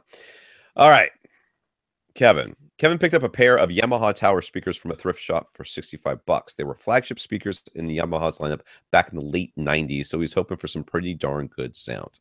Each tower has a 15-inch woofer mounted on the side of the cabinet, and they're a 4-way design. He was extremely disappointed with their sound. You could clearly hear vocals, even female vocals, coming from the 15-inch drivers, and those sounds were bouncing all around the room, creating a smeared and awful soundstage. The speakers can be bi-amped, with the lower binding post feeding only the 15-inch woofers. So he tried simply disconnecting them entirely, but then the speakers sounded extremely thin with no lower mid-range. He did some research and discovered that the 4-way crossover had the tweeters playing from 7 kilohertz to 20 kilohertz, the first 6.5-inch driver playing from 4 kilohertz to 7 kilohertz. Again? That's weird. Anyways, the second 6.5-inch driver playing from 850 hertz up to 4 kilohertz. Okay, and the 15-inch woofer playing everything below 850. Why would Yamaha have designed the crossover, the speaker this way? Even if they didn't predict the horrible results, they shouldn't have. Shouldn't they have just simply heard the issues once they built them? Now, first, okay, let's just stop right there. The late 90s, really? I'm looking at these speakers. Mm-hmm. They do look like something that came out of the late 90s. I gotta be honest with you. They also don't look like something that maybe Yamaha built in-house, that maybe they were. And this was actually the RBH made quite a few speakers that have these side-firing woofers. That's not an unusual design. Oh, no, there's plenty of speakers that have that. Can be implemented pretty well. Now, why were what was the first 6.5-inch driver playing half of what? From 4 to 7. Yeah. Why was it doing that? Clearly, there's the tweeter breaking up at some, I guess. That's about the only thing I can think of. Yeah, the tweeter's only going down to 7 to 20 for the tweeter, and then 4 to 7 for a 6.5-inch driver, which seems too wide for that frequency range. It does. Physically, like the 6.5-inch diameter is physically too wide for frequencies that high. Strange choice. So this is all very odd, and I'm not going to say that you're not right in what you heard and what you're saying. And I can say that the 90s were a strange time, and I can also say that not all speakers are made equally, and it's possible that Yamaha didn't make these speakers. This could have, I mean, you did say they were flagships, but I'm having a hard time imagining what a flagship Yamaha speaker looks like. So. Clearly it looks like this, which is a problem, but maybe that's why they don't make them anymore. Yeah, they should have heard the results, but remember at this time, Bose was like the name of the game. Yeah, whatever you're comparing to that. So it's very hard for me to look at to judge these speakers too harshly on their own merits when they were like getting their butts kicked by Bose. So.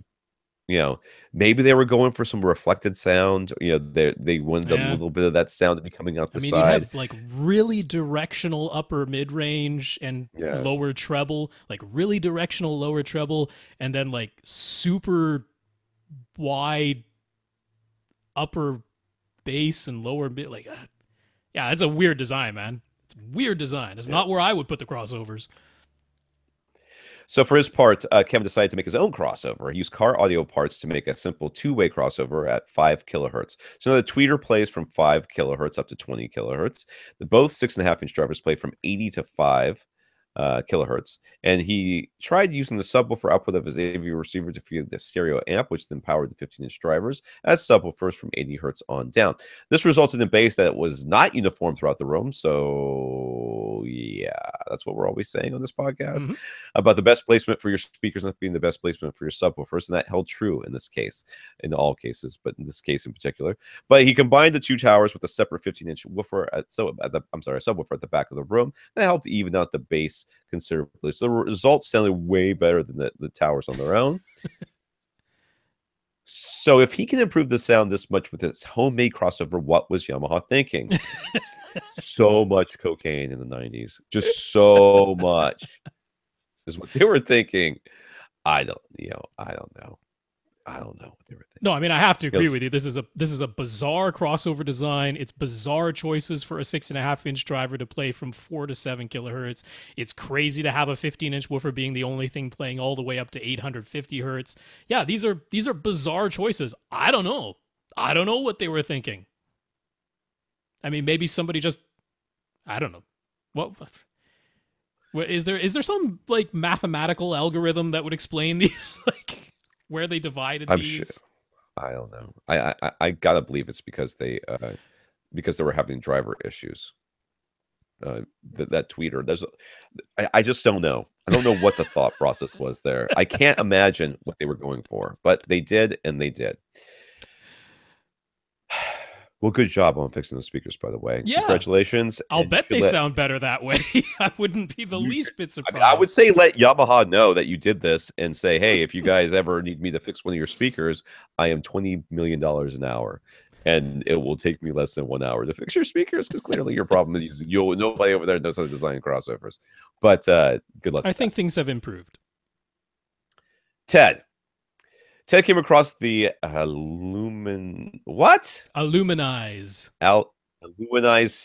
sound wall. Illuminized sound, which is one word. Yeah. Sound wall, which is the second word.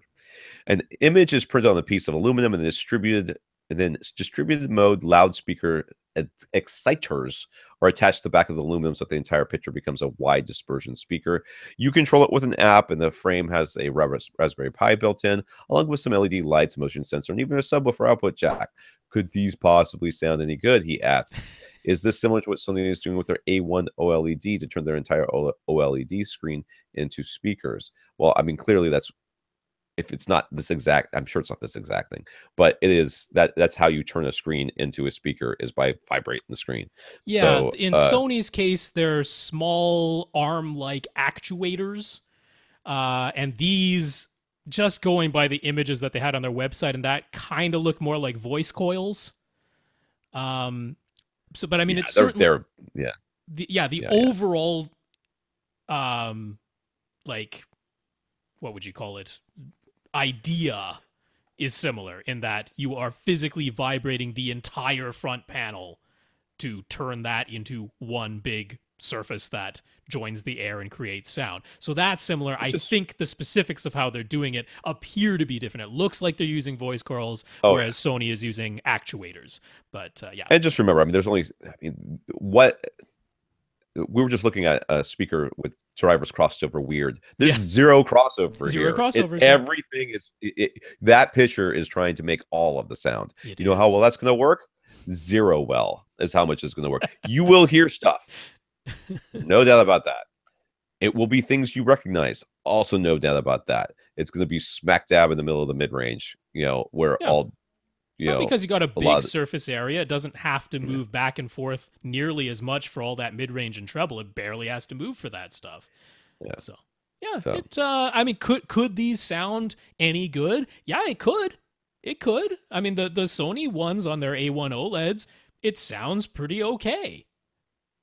So, it could. I don't know if it does. No idea if it does. But it could. We have the last two questions. We are, and they're very short, and we've got 3 minutes. Let's go. Tony was a little bit surprised to hear our praise for some older amplifiers. I don't remember doing that. But anyways, he's planning to power his LCR speakers with an external amp while letting his Denon X4300H power the rest. If older used amps are an option, he might be able to save some money. So what are some older amps that we think are good in linear? Man, there are a lot. There's just so many. Anything Emotiva has probably ever made. I mean, heck, most of the amps that are out there. Bryson, the old amp, ATI, Rotel. Every time I say Rotel, I think of cheese dip. Rotel. B&K is certainly B&K, one, which was made by ATI at the time. Yeah, I mean, ATI was the OEM for a ton, as was. Not Emotiva, but was Jade Audio, right? Their parent company. Yeah. They were secretly behind a ton of amplifiers, so a huge number not were all that secret. Either Jade or ATI.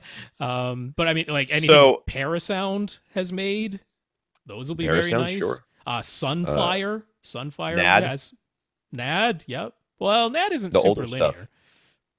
Yeah, but the older stuff I think is better than the newer. So, But they hate me so much. But there's Adcom had some very nice the old Crown stuff, the Lexicon stuff, all of which was made by ATI.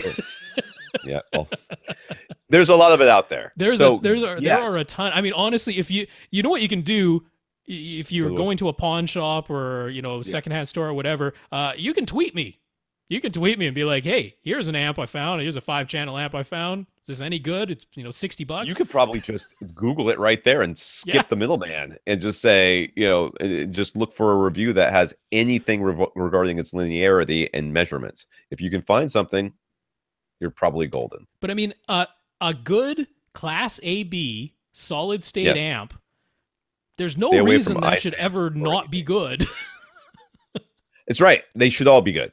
I mean, they really should. There's very few ones out there that weren't. A Class AB amp, that's a mature technology. It's been around for a long time. We kind of pretty much got that one down. I think you could be pretty okay.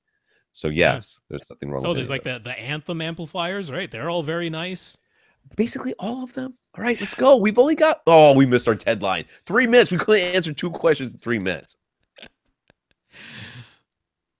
Dave, what is the best possible connection type for a subwoofer? RCA, XLR, wireless, ... I think those are basically the only 3. The one that makes the sound go to the thing, that's the one. Whichever one makes the sound go to the thing is the one that's the best.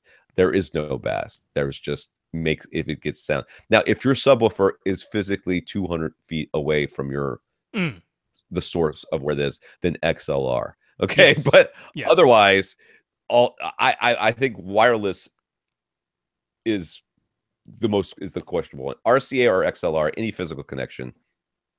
Thumbs up in the AV Rant book. Even wireless is going to be fine. Like, there are the people who were like, all the wireless systems are only 48 kilohertz and 16-bit. I'm like, you're playing only up to 80 hertz. It's like, how many bits do you? Are you worried about 96 kilohertz sampling rate when all you're playing up to is 160 hertz at the most? I mean, give me a break. So that kind of nonsense. If you got a super long, and I'm talking over 100 feet distance, I don't know why that would be the case. Then you want an XLR cable, but otherwise there's no effective difference. Just whatever gets the sound to the sub is gonna you can't tell 80 hertz down. It's not gonna make a difference. All right, well, that's it. Let's go ahead and thank our listeners of the week. We're going to thank Robert for his donation. He went to www.avrant.com and left us a little money on our buy us a cup of coffee link. It's a PayPal donation. Yeah. So thank you, Robert, for that. Yeah, Robert's so nice. He donated twice. Thank you. Thank you. And thank all of our patrons over at Patreon. We are up to 26 as of the time of this recording. Thank all you guys. We also want to thank Byron and Tony for talking us out to SVS and to, Accessories for Less and SVS again. Thank you, Patreons, Byron and Tony. Yeah. To all the patrons, thanks so much. Love seeing that number continue to go up. Hope it keeps going up. That'd be awesome. Byron, congrats on getting those SVSs fixed in a timely fashion. Thanks for talking us up there. And Tony, congrats on your purchases. Some really nice stuff I would buy myself for sure. Sounds good. Me too. Actually, me Thanks. Too. Me 3. All right. For AV Rant, I'm Tom Andry. And I'm Rob H. Now go out and listen to something.